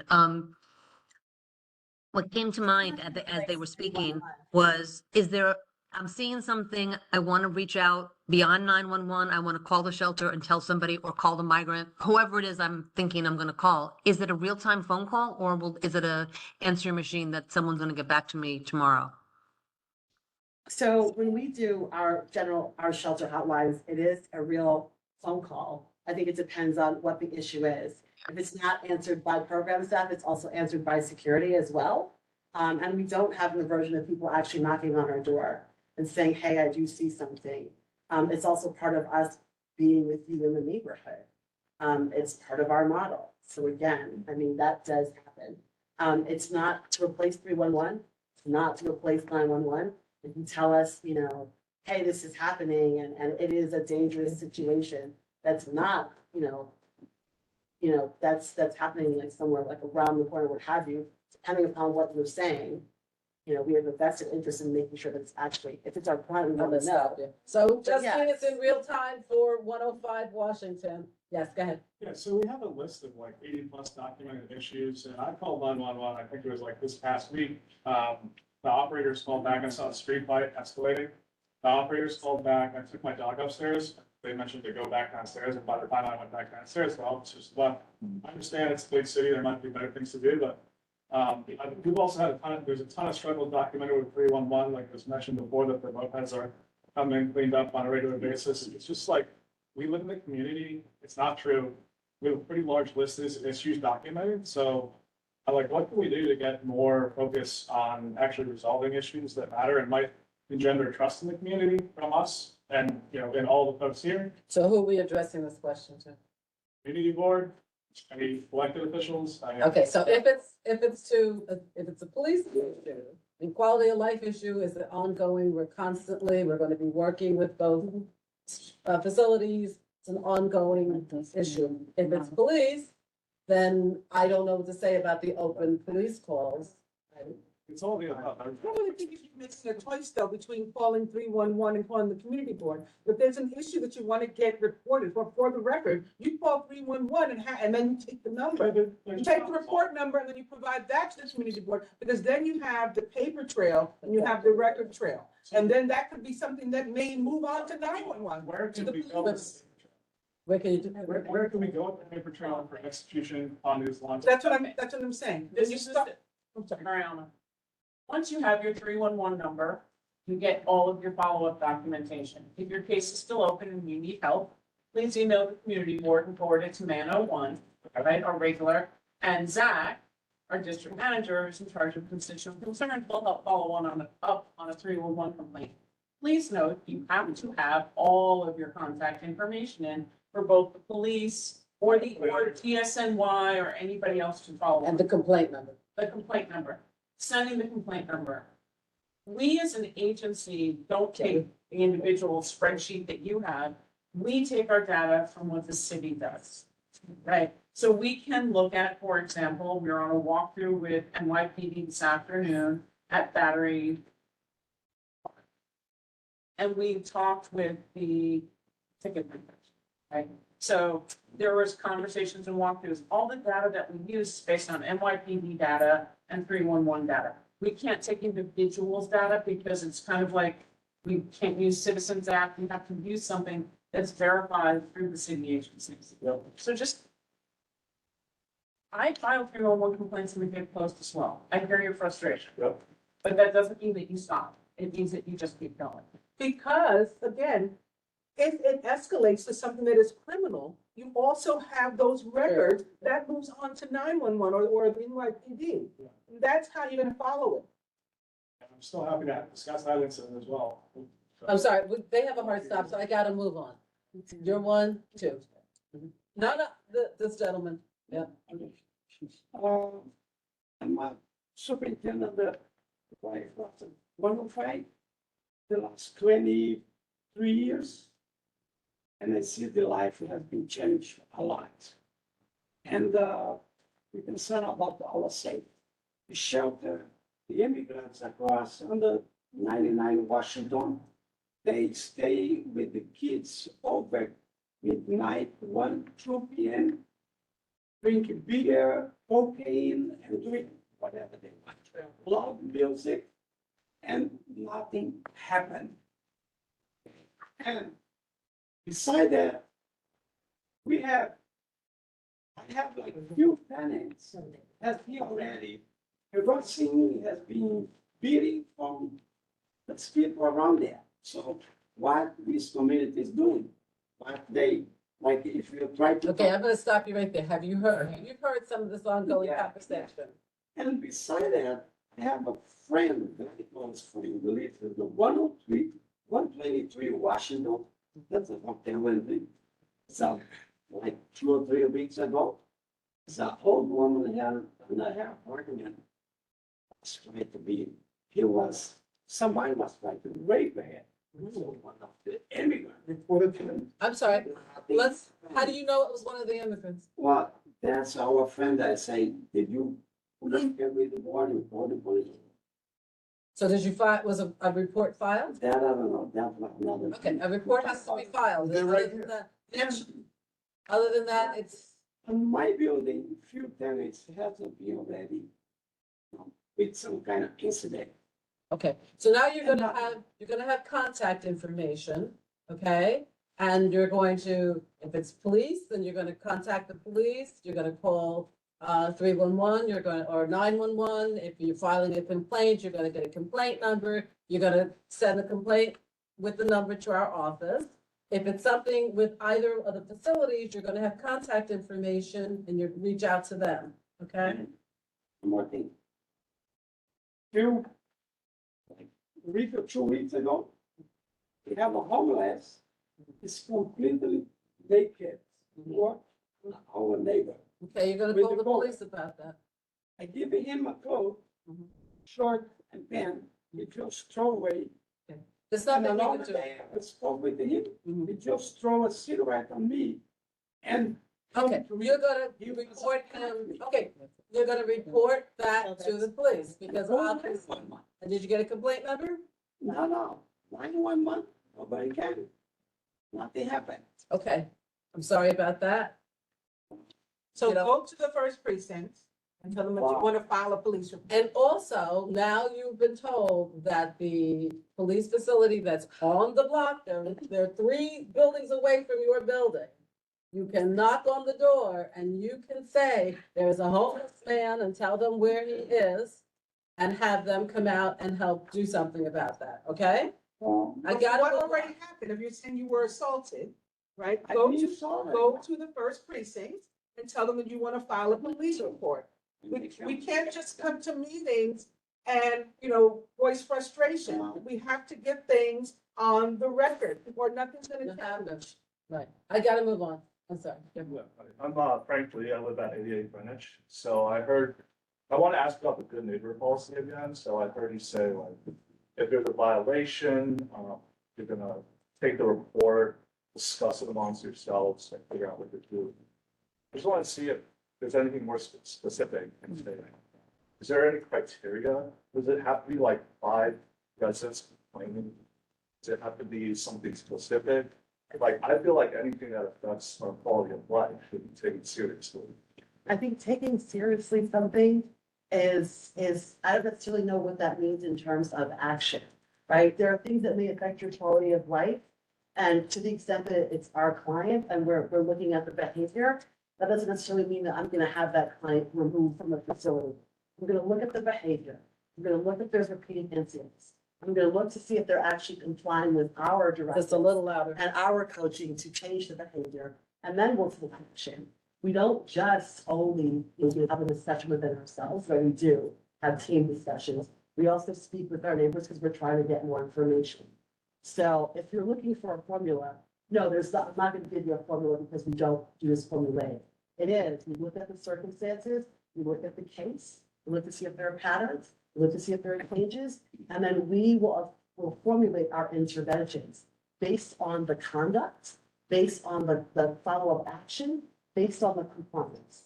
As I think we would for most other sort of circumstances, because this is not a penal code, we're not law enforcement.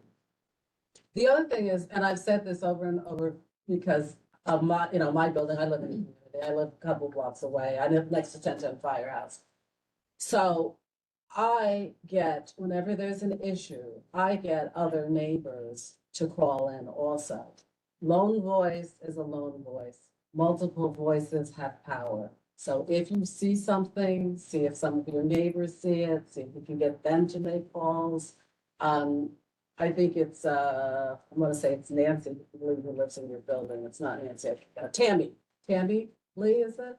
She's one of your neighbors and she has complained about the smoking. So you've got, I know it's New York, but you gotta start to maybe reach out to your neighbors and see if you can get them to cooperate. And you're going to have contact numbers. At this point, we will continue to have ongoing dialogue. There's going to be a community engagement, I want to say organization, but. Community advisory board, I also think that's where the coordination occurs. I mean, we've had CAB meetings where we figured out, is this a matter of actually dealing with our clients? Do we also look at how they're coordinating resources with each other? Sometimes, Paul's Place opened up. We definitely had to deal with clients who we actually ultimately expelled. Then we actually had to deal at times with folks who were actually being driven there. Stop that. Sorry. Folks who were actually. We have, Zach is doing to us. Okay, sorry. I don't know if that's for me, but basically just to sort of say that, that part of that coordination is to figure out, do we need, more outreach there? Do the existing outreach teams need to do better coordination with the train crew outreach teams, right? Do we need to actually, because sometimes the person might still be street homeless and not our client, and we're still trying to engage them. Is this one of those issues? Can I stop you too? Who's gonna be on the community advisory, She said board, that. organization? So it is your representatives. have No, but the- how are they gonna be, so we know the representatives, Yeah, we know. we recruit and we use the walkthrough process to do that.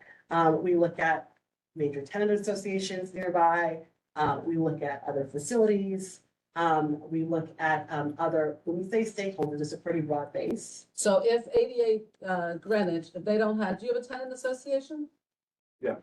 So somebody from the tenant association can apply to be on this community advisory unit. Yes. So, again, it's gotta be who's talking? I'm curious, where could you do that? So, and you can answer. You want more specific. Okay, hold on. You wanna know who to All buy? right, hold on. We're gonna answer it. Go ahead. So we actually outreach when it comes to the CAP. You can have my contact information. I'm fine, Pat, if you want to give that out, or and Tam, if you want to give that out. You wanna give it out now? My first name is Hadaryah, HADARYAH.Morgan@CUCS.org. I can discuss our CAB recruitment process. We're gonna be working for the first CAB meeting, we'll work with leaders from the community board, from electeds and so forth, to figure out actually when we schedule. That is also tied to opening. As we'll work on it with our CAB as well.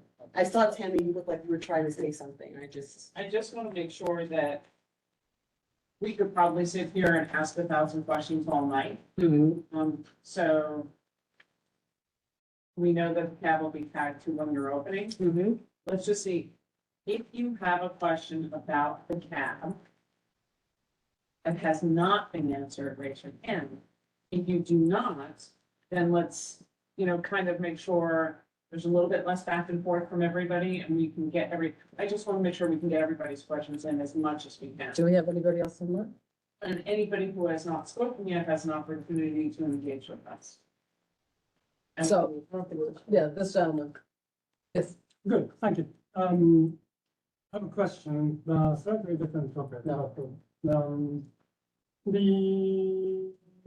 Many of us the rough sleepers are often drug addicts.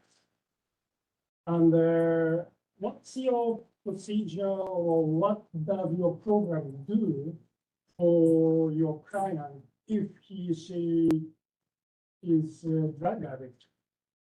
Because the drug addiction makes people change, and most likely they don't follow the normal culture. They can't change the behavior because. Okay, I'm gonna stop you because your question is, what do they do if they have a drug addict? So Yeah. just quickly. Sure, substance abuse counseling services, it's very much part of our program. That's part of that's part of what we deal with when we're actually bringing people into the site. It's part of our core set of services. Again, we have on-site psych services, we have primary care services, we have medication management services. That's part of what we do. It's actually help. That's a folks regular recover. part. That's a regular part of the program. Certainly. Is it a question? Yes, Yes, go ahead. clarification. The point of your program is based on behavior change, as you've been telling us. So your client will stand on their feet and get going with their life as an independent person eventually. But the drug addiction is a completely different problem. And I don't think they that program is are about. not going. But she's telling you that this is something Okay, I that think they that do there's- all the time. I think you're maybe confusing behavior changer with behavior modification therapy. And I want to make sure that we're saying the two different things. Well, that's what it sounds like on my end.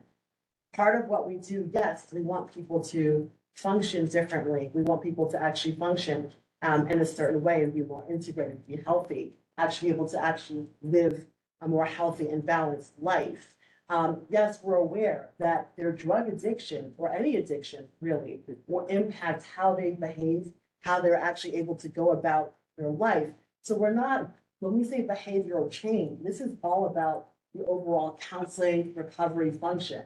It is not the same thing as behavioral modification therapy. And I'm gonna right? stop you. That's not. the Because same we don't need to go in depth into it. It's something they do all the time. If you're interested in getting more answers about this, you can also sign up to go on the walkthrough and then ask the question there, okay? No. Nope, I'm gonna go move on. I'm moving on. Yeah. so Yes. we talked about that last time. Yeah, lady behind you has asked. Because, I believe you said that people are not allowed to do drugs inside of the facility. So naturally, they will go outside the facility and we will do the drugs in our neighborhood. Which they do now. Yes, but that also, we can assume that there might be a higher concentration now with the opening of the shelter, which will attract drug dealers, which will bring more crime into the neighborhood. Which we have now.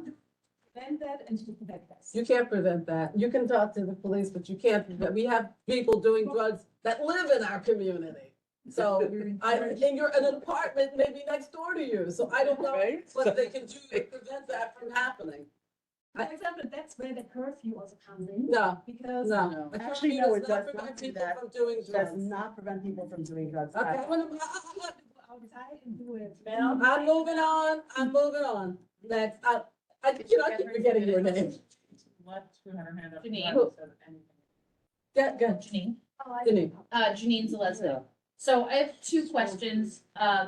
Let me ask them and they'll be directed at 2 minutes. police and you. So the first question is, in terms of the types of crimes that we as citizens can witness and then report without you guys seeing them actually, is there a publicly available document so we could know, for instance, if he wanted to decide, should I take my dog upstairs, or do I need to stand here to wait for a police officer? We could know which is worth our own valuable time to stand and wait for the police officer. So it depends on the crime, right? So when he said that he saw people fighting, he's not the victim, he's just a witness. Right, and so he my said question so- is there a publicly available document that spells out as a witness what we can witness and be responsible for, reporting? Well, crime is against yourself. So like if you're walking down the street and. Okay, so then somebody- moving on to the drug addict question, answer. but not answer my question, the question is like, where can we see what we can report? So if we witness a drug crime on this, if we witness a drug crime on the street and I call 911, but the paraphernalia has since been tossed in the bushes by the time the cops get there, It would- what's my recourse? It would still just be, when you call 911, I would just document that. There's no real, if I just find a knee on the street, I would either EMS can come pick it up or possibly do something called found property. Okay, so we're saying that the people on the street, we as neighbors are gonna witness people doing what we all know to be crimes, and our only recourse is to call 911 and hope that in that moment, the police catch them, otherwise those crimes continue on the streets. I just wanna be Doing clear on drugs that. is not. And then second, doing drugs is a crime, and having drugs is a crime. Possessing drugs to sell them is a crime, but someone using drugs personally isn't a crime. Depends on the drug. Depends on the drug. So my Everybody, I don't want- second question, and, because I do not want to waste the time, but so I just want to be clear, I was hoping for like a list. My second question is, in regards to the good neighbor policy, I heard you say as a gentleman, that if we're calling you and giving our neighbor complaints, that you'll take that into consideration. What about the misdemeanors or the desk crimes, as his captain so referred to it previously? How does their system of arrest feed into your system of, one, how often are you reviewing those arrests? And two, how often do those arrest reviews play into you looking at? You know what I want to ask them? So if someone is arrested from your, Brenda, please stop that. If someone is arrested from your facility, are they allowed to come back? Yes, they're allowed to come back unless it depends. Being arrested, we can't actually lock them out of their housing because they're arrested now. If there's some other order involved in the arrest, then that's a different matter. If their arrest, when we look at the behavior, we have also other information that says this person really shouldn't be here. Then we'll make that type of referral. We'll say, look, we think this person should go. But an arrest in and of itself is not going to have us expel the person from the facility. We're not a law enforcement agency, so we don't check criminal records. We don't check that. We can only deal with if our client's arrested, we typically know about it, and then we will take action depending upon the circumstances. For that, we need to be specific about what's actually happening. We need to understand that there's a difference between arrest and conviction. And I actually have to Also. stop, like literally, I'm Any going. one of us can be arrested at any At time any time. for anything, and it doesn't mean that we did something. Could I say on And I don't. Okay, everybody. Okay, you're a lawyer, you're answering as a lawyer? Yeah. Okay, answer as a lawyer. And I used to be on the Manhattan Criminal Defense Panel. You speak a little louder, Morton. Under the penal law, and I think the officer would. And then I'm gonna let you. If a crime is a misdemeanor or above, misdemeanor or felony, the police officer does not have to be present to witness the crime to make an arrest. However, if the offense falls as a violation or below, then the police officer can only make an arrest or give a desk appearance ticket or take that type of action if he's physically present. And it's very complicated. It's in the penal law and the criminal procedural law.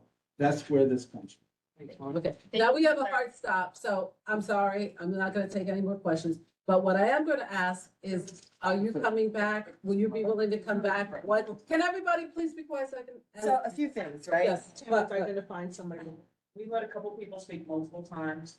There were two people that I saw not said So one this thing in one one wanted to- room, the African American lady towards the second row. Sorry, I didn't say that. It was just a clarification question. The shelter is men and women, what you're saying. It's both genders. They're separated by clothes, so it's both genders. And who is the other person?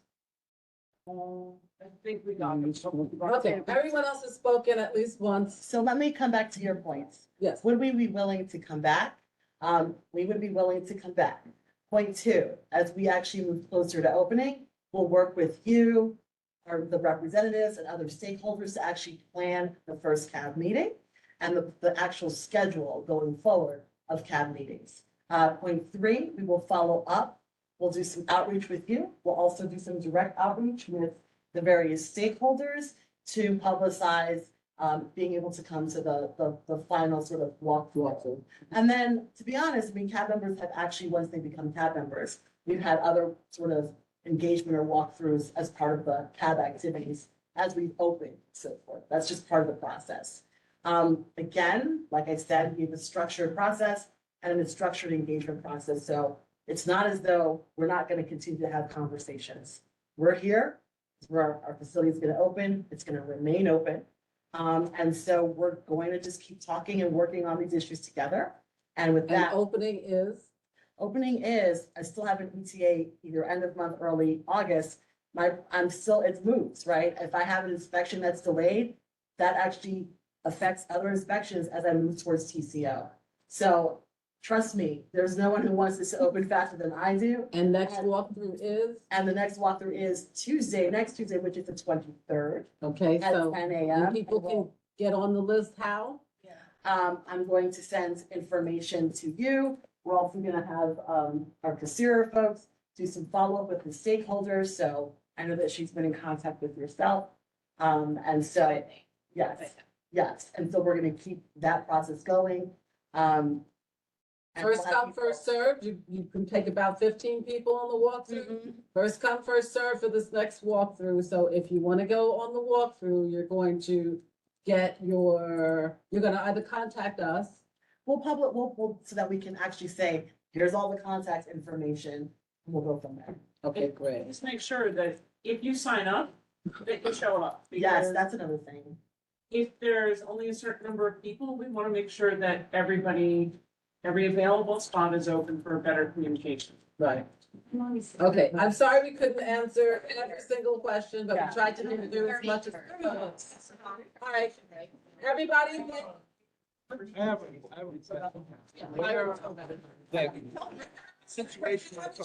One minute, everybody remember that in terms of the police, there is the first precinct council meeting, the third Thursday of every month, not in August, starting in September. It starts at 6 o'clock and it is at the precinct. So you can get on the mailing list, okay? And is that on the community board, like on your agenda webpage, or that's So, separate? On the first precinct. It's the first precinct, yeah. Colleen, thank you.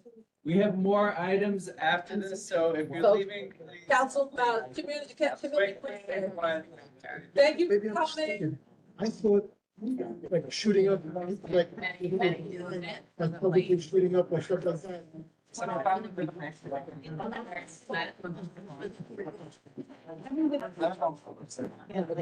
Yeah, in front of my building Friday night. Third item. That's right, we have a third item on our agenda. Some other and say like Arab. That's State I know seven, but I'm talking about. Maybe. Like there's somebody on the corner of 33rd Avenue, and putting up in the stairway of the subway. I mean. It's pity that You didn't get to those. Okay, so we have a third item on the agenda for the committee. Francis is going to present. Thank you. I just wanted to ask you a question. Yeah. You kept saying there's only two. We did. No, you didn't say. You said. We had the video evidence. Okay, I've got to move on to the third item on the agenda for the committee. To be fast. Please exit. Thank you. Time to take a bath. No, she said it's gonna be fast. Ms. Francis giving her report. Francis is giving the report. You go. Okay. You're gonna stay? Okay. Go ahead, Francis.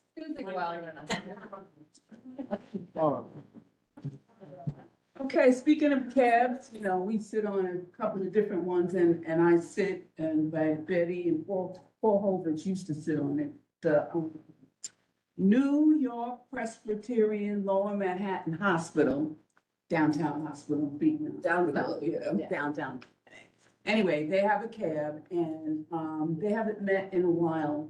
And they just had a meeting a couple of weeks ago. And basically, I have frustrations, but I'll get to that at the end. They gave hospital updates in terms of what they're doing, how they're rebuilding the actual facility and all the good things that they're doing and in terms of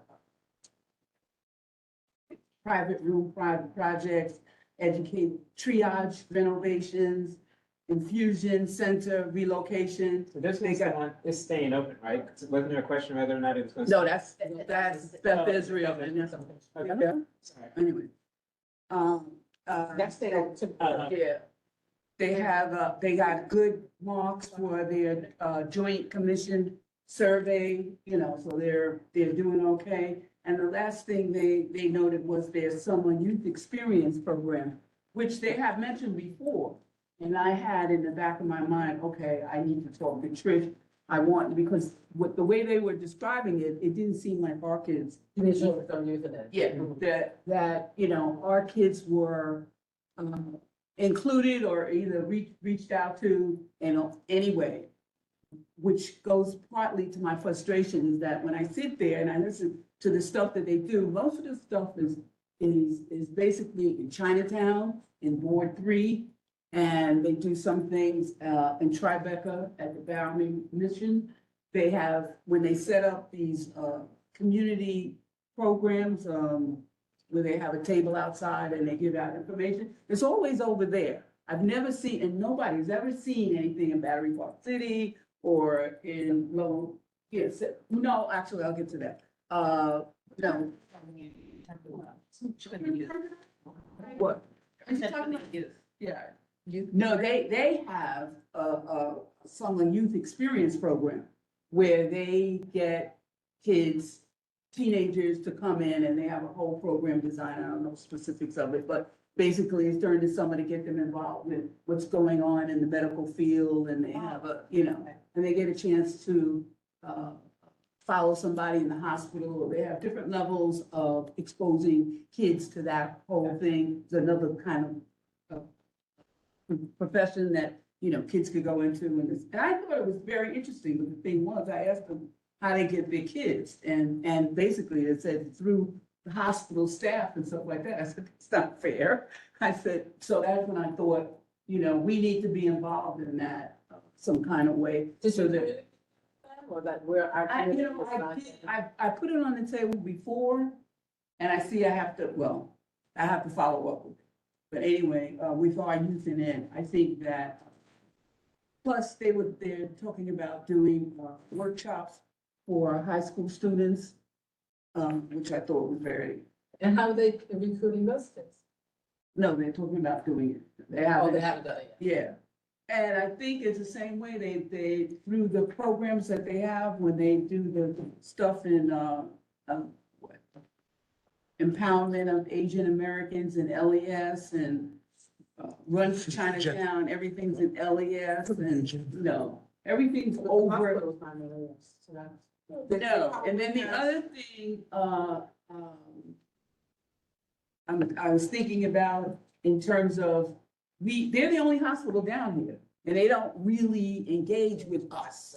It's on that side. The closest they come to is the edge of Tribeca, and they do that. So building, the space at the building 5, the new 5. I said, they need to get we need to have, But do you want to have them there? You want to have a representative? they're not gonna, we can talk about that. I don't think they're there that ready, but because that's on another level, that's when. No, I don't mean about World Trade Center number 5, but do you want to have a representative come to? She came already. She came and she gave a presentation, but basically, what they talked about was the workshops that they were doing online, and it was about heart and this and that and the other, and it wasn't really things that grabbed anybody, even myself, in terms of any kind of interest. They used to do workshops with seniors, so getting to the seniors. They used to do workshops in Southbridge Towers. And what happened with IPM? Did they do workshops with IPM? I don't know. But they used to do workshops with PACE, with Joy, with doing those programs, but they don't have those programs anymore. But, Joy's not working there anymore either. no, that program, they don't have that. And Southbridge Towers, their, senior program is in transition. But John has his senior program at IPM. So how can we get them, John? Yeah. So how can we get them to engage with our seniors again? Yeah, we have programs where NYU. See, every other hospital is down here but them, which is very interesting. I see Cornell all over the place.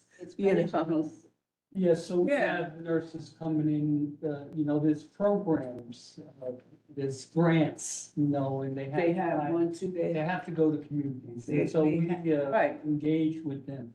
But no, we've never engaged with them. Right, and they're in our community and have been forever. Yes. I don't want to drag this out too long. No, so anyway, and they have a ton of upcoming things, which was another thing that I was frustrated with, because she would always send me these emails with these flyers for something like next week.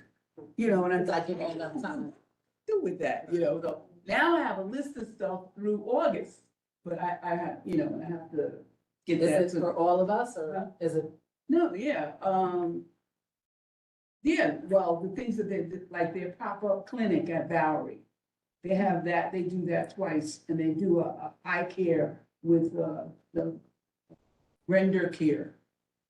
So how does the community board publicize this? Now, we have this information. Well, I would get information and I would have them we would put it on the website, Oh, it's a website. you know. We have, Yeah, and they also should have some printed material so that I can distribute it at the, full board meeting.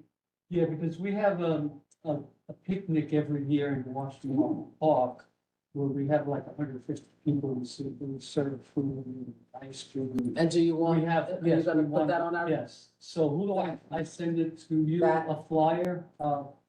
It's in August. We have the elected officials come last year, the congressman came, senator, and city council.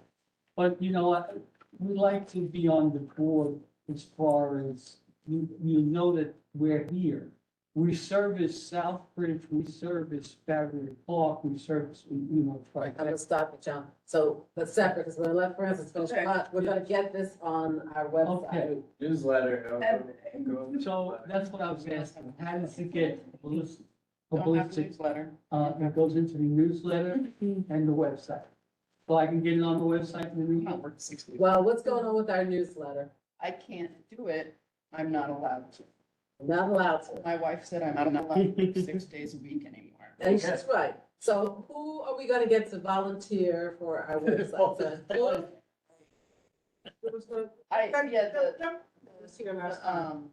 One of our new members. Yeah. Let's look like an intern.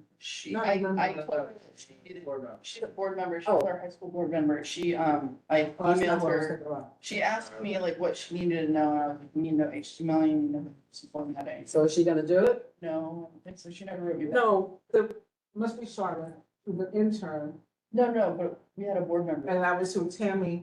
Okay, so you know what? Let's take it offline. I'm gonna. But I- follow up on it. Okay. Basically, it's All right, like, so let's let I Francis was not finish. there, and like I said, there was the meeting, we hadn't met, this was the first time we met this year. So it's been, All year and you haven't met someone? yeah. Anything else you want to share? So, and they have a good relationship with VNS and visiting nurse services that I'm sure this community would, you know, love. Do you interact with VNS, visiting nurse? They have you know, they quote all these people that they've seen and all this stuff that they've done, and I'm like, okay. So we need to get them more engaged. But anyway, I need to, you know, for the high school students, I'm really passionate about them. Yeah. And just opening up, I think that they, you know, if we have some space down here, they need to open up shop on the other side of town, basically. In that would be great if in that new World Trade Center, you know, they need to raise some money and put a little clinic over there to kind of help, you know, That's that's an how. ongoing fight. That's an ongoing fight. Anything else, Francis? Nope. Okay. Are you an employment program? No, it's not. Oh. Yeah, so I just want to, I don't know, I wanted to recap was this meeting successful? Did we make an impact? I think that some of the answers validated some fears that people have that are impacted. I think. That's what I was getting them. I just want you to know, we're still recording. Yeah. Yeah. Yeah, but we have to continue to engage. Everybody's the same thing. I know. Like.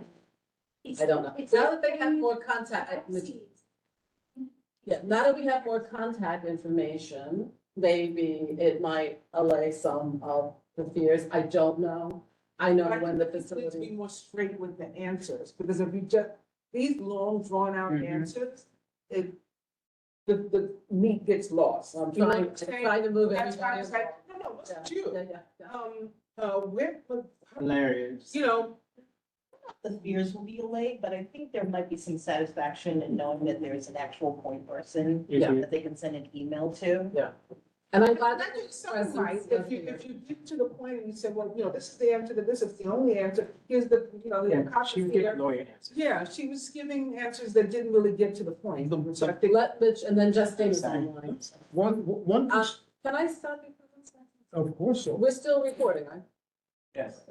One constructive thing that I actually did think came out, the young woman that was sitting next to me, when she, with the documentation that she was doing, where we saw that it was different than, and the analogy that from the licensing committee, when people come in for, they want 2 o'clock in the morning and for a certain method of operation, and then 2 years later we'll find out that they were approved, but now they're doing something different, and that immediately, so what I'm thinking with actually no facts to back me up, but just my gut, they knew, and I believe this happened after she was there, but the powers that be, when they decided to change it from family to single men or single women, if they would have put that online. It was always single men and single women, but what we were told, Right, well, it was not made clear that two people together right. is a family, Right. not Well, individual. whatever was different, it seems that if it would have been put online,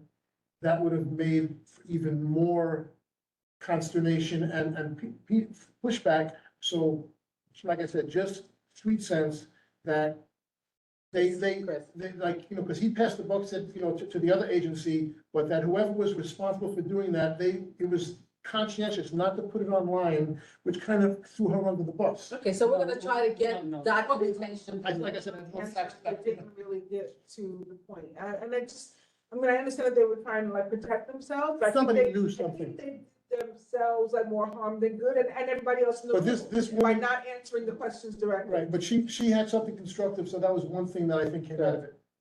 But I think there's some things that are not gonna satisfy people, like. Yeah, that's true. Let John, yeah, all right, I John, thought it was a good meeting, it's a fact, people are afraid.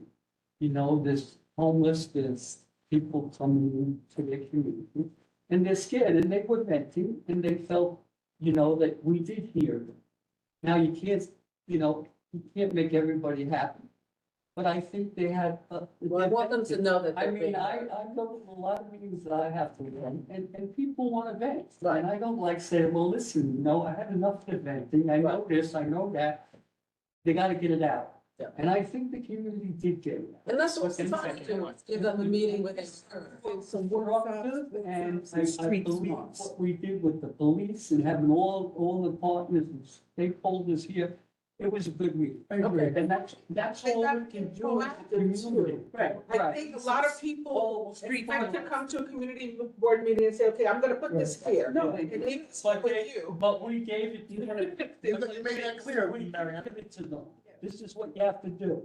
But in the same respect, we're here for the community and they're gonna vent and it's not always the best. But that's okay, I think we had. But we did our job. Yeah. Can I say something? Yeah, I forget it was Mariama or you who made the point that these conditions that they're complaining about exist and the shelter isn't open.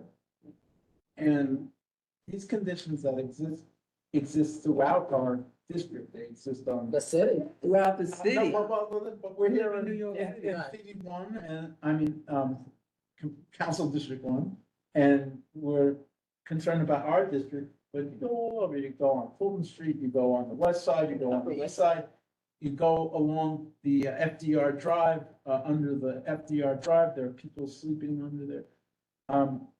To me, it's like you want a fire department when there are fires, you want homeless shelters when there are homeless people, and that's what the purpose is.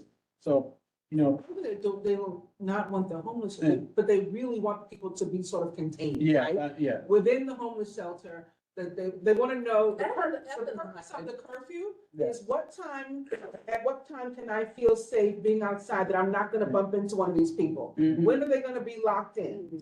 Right. But her point was that if you're locked out, then you're gonna be loitering around there. I mean, so it was a. But Brendan brought up a good point, that if these people are working, and a lot of people who work in restaurants or other They're things. janitors. Right. Janitors work all. Exactly. Yeah. They need to be able to come and go. Dishwasher, busboy. Right, exactly. Restaurant closes at 10:30. They're working Bars until don't have 11:30. We don't Exactly. take time to get work. Justine Like, has- and That's the problem. It's not Yeah, that Justine wants they're to add criminals. Justine? It's so frustrating. Sorry, no, I think it was a great meeting too. I think that we did a good job. I think that people did get hurt, people were heard, they got their voices heard, and I think that it came clear that a lot of the things that they brought up were addressed. Now, they didn't get always the answers that they wanted, but over the time of them talking and complaining and coming forward, they've gotten attention from the police, they've gotten attention from elected officials, they got attention from us. And I think that they are aware that people are paying attention. So this is all good. This gives them feeling like they've got some power. So I think we did a good job. And then, of course, I also think that, yeah, what everybody was saying too, about the fact of the shelter, the way to get, you know, you have a fire department, you get, I'm sorry, you've got a fire, you want to stop fires, you get a fire department, you want to stop homelessness, you have to give people houses. And, you know, it's a good thing. Is so that we can know what to do next time. If we haven't done a good job this time, we know how we need to take the meeting for next time. I have a question, it's related, but not on exactly the topic. What's happening with the thing on the post shelter on, Pearl Street? At this point, we don't know. A letter was sent out, and if you want to address that, People, I've been hearing from the community that people are. Say again? I heard from the people in the community that that's moving forward as the original, That's the one across the street from the school? That does No. across the street right next door. It's like attached to the school. Let's act. We don't have any updates. The board did a resolution. We did a letter from the chair, and haven't heard back from them yet on that issue. Nor have we heard back about the people. So we just don't know at the moment. I thought it was fine, but also this was the second one, so that's why we were hearing repeated stuff. But I did appreciate it that, like, you know, it's not. So we wrapped it up. Let's try to move it along. Yes. Thank you. What do we need to do in September? I know we need to see, DVC, so we can get an update on the, you know, projects that are going on, the That's the construction street. projects. The infrastructure. Yeah, anything else? I'll probably have some 9/11 stuff, because I'm gonna get some stuff this week. So we have 9/11 stuff. We also might have the information about World Trade Center #5 and what happened with the money. Hopefully, yeah. World Actually Trade. saw Dan Goble, chief of staff yesterday. Justine is still on. Yeah. Did we- so- Yeah. John, did you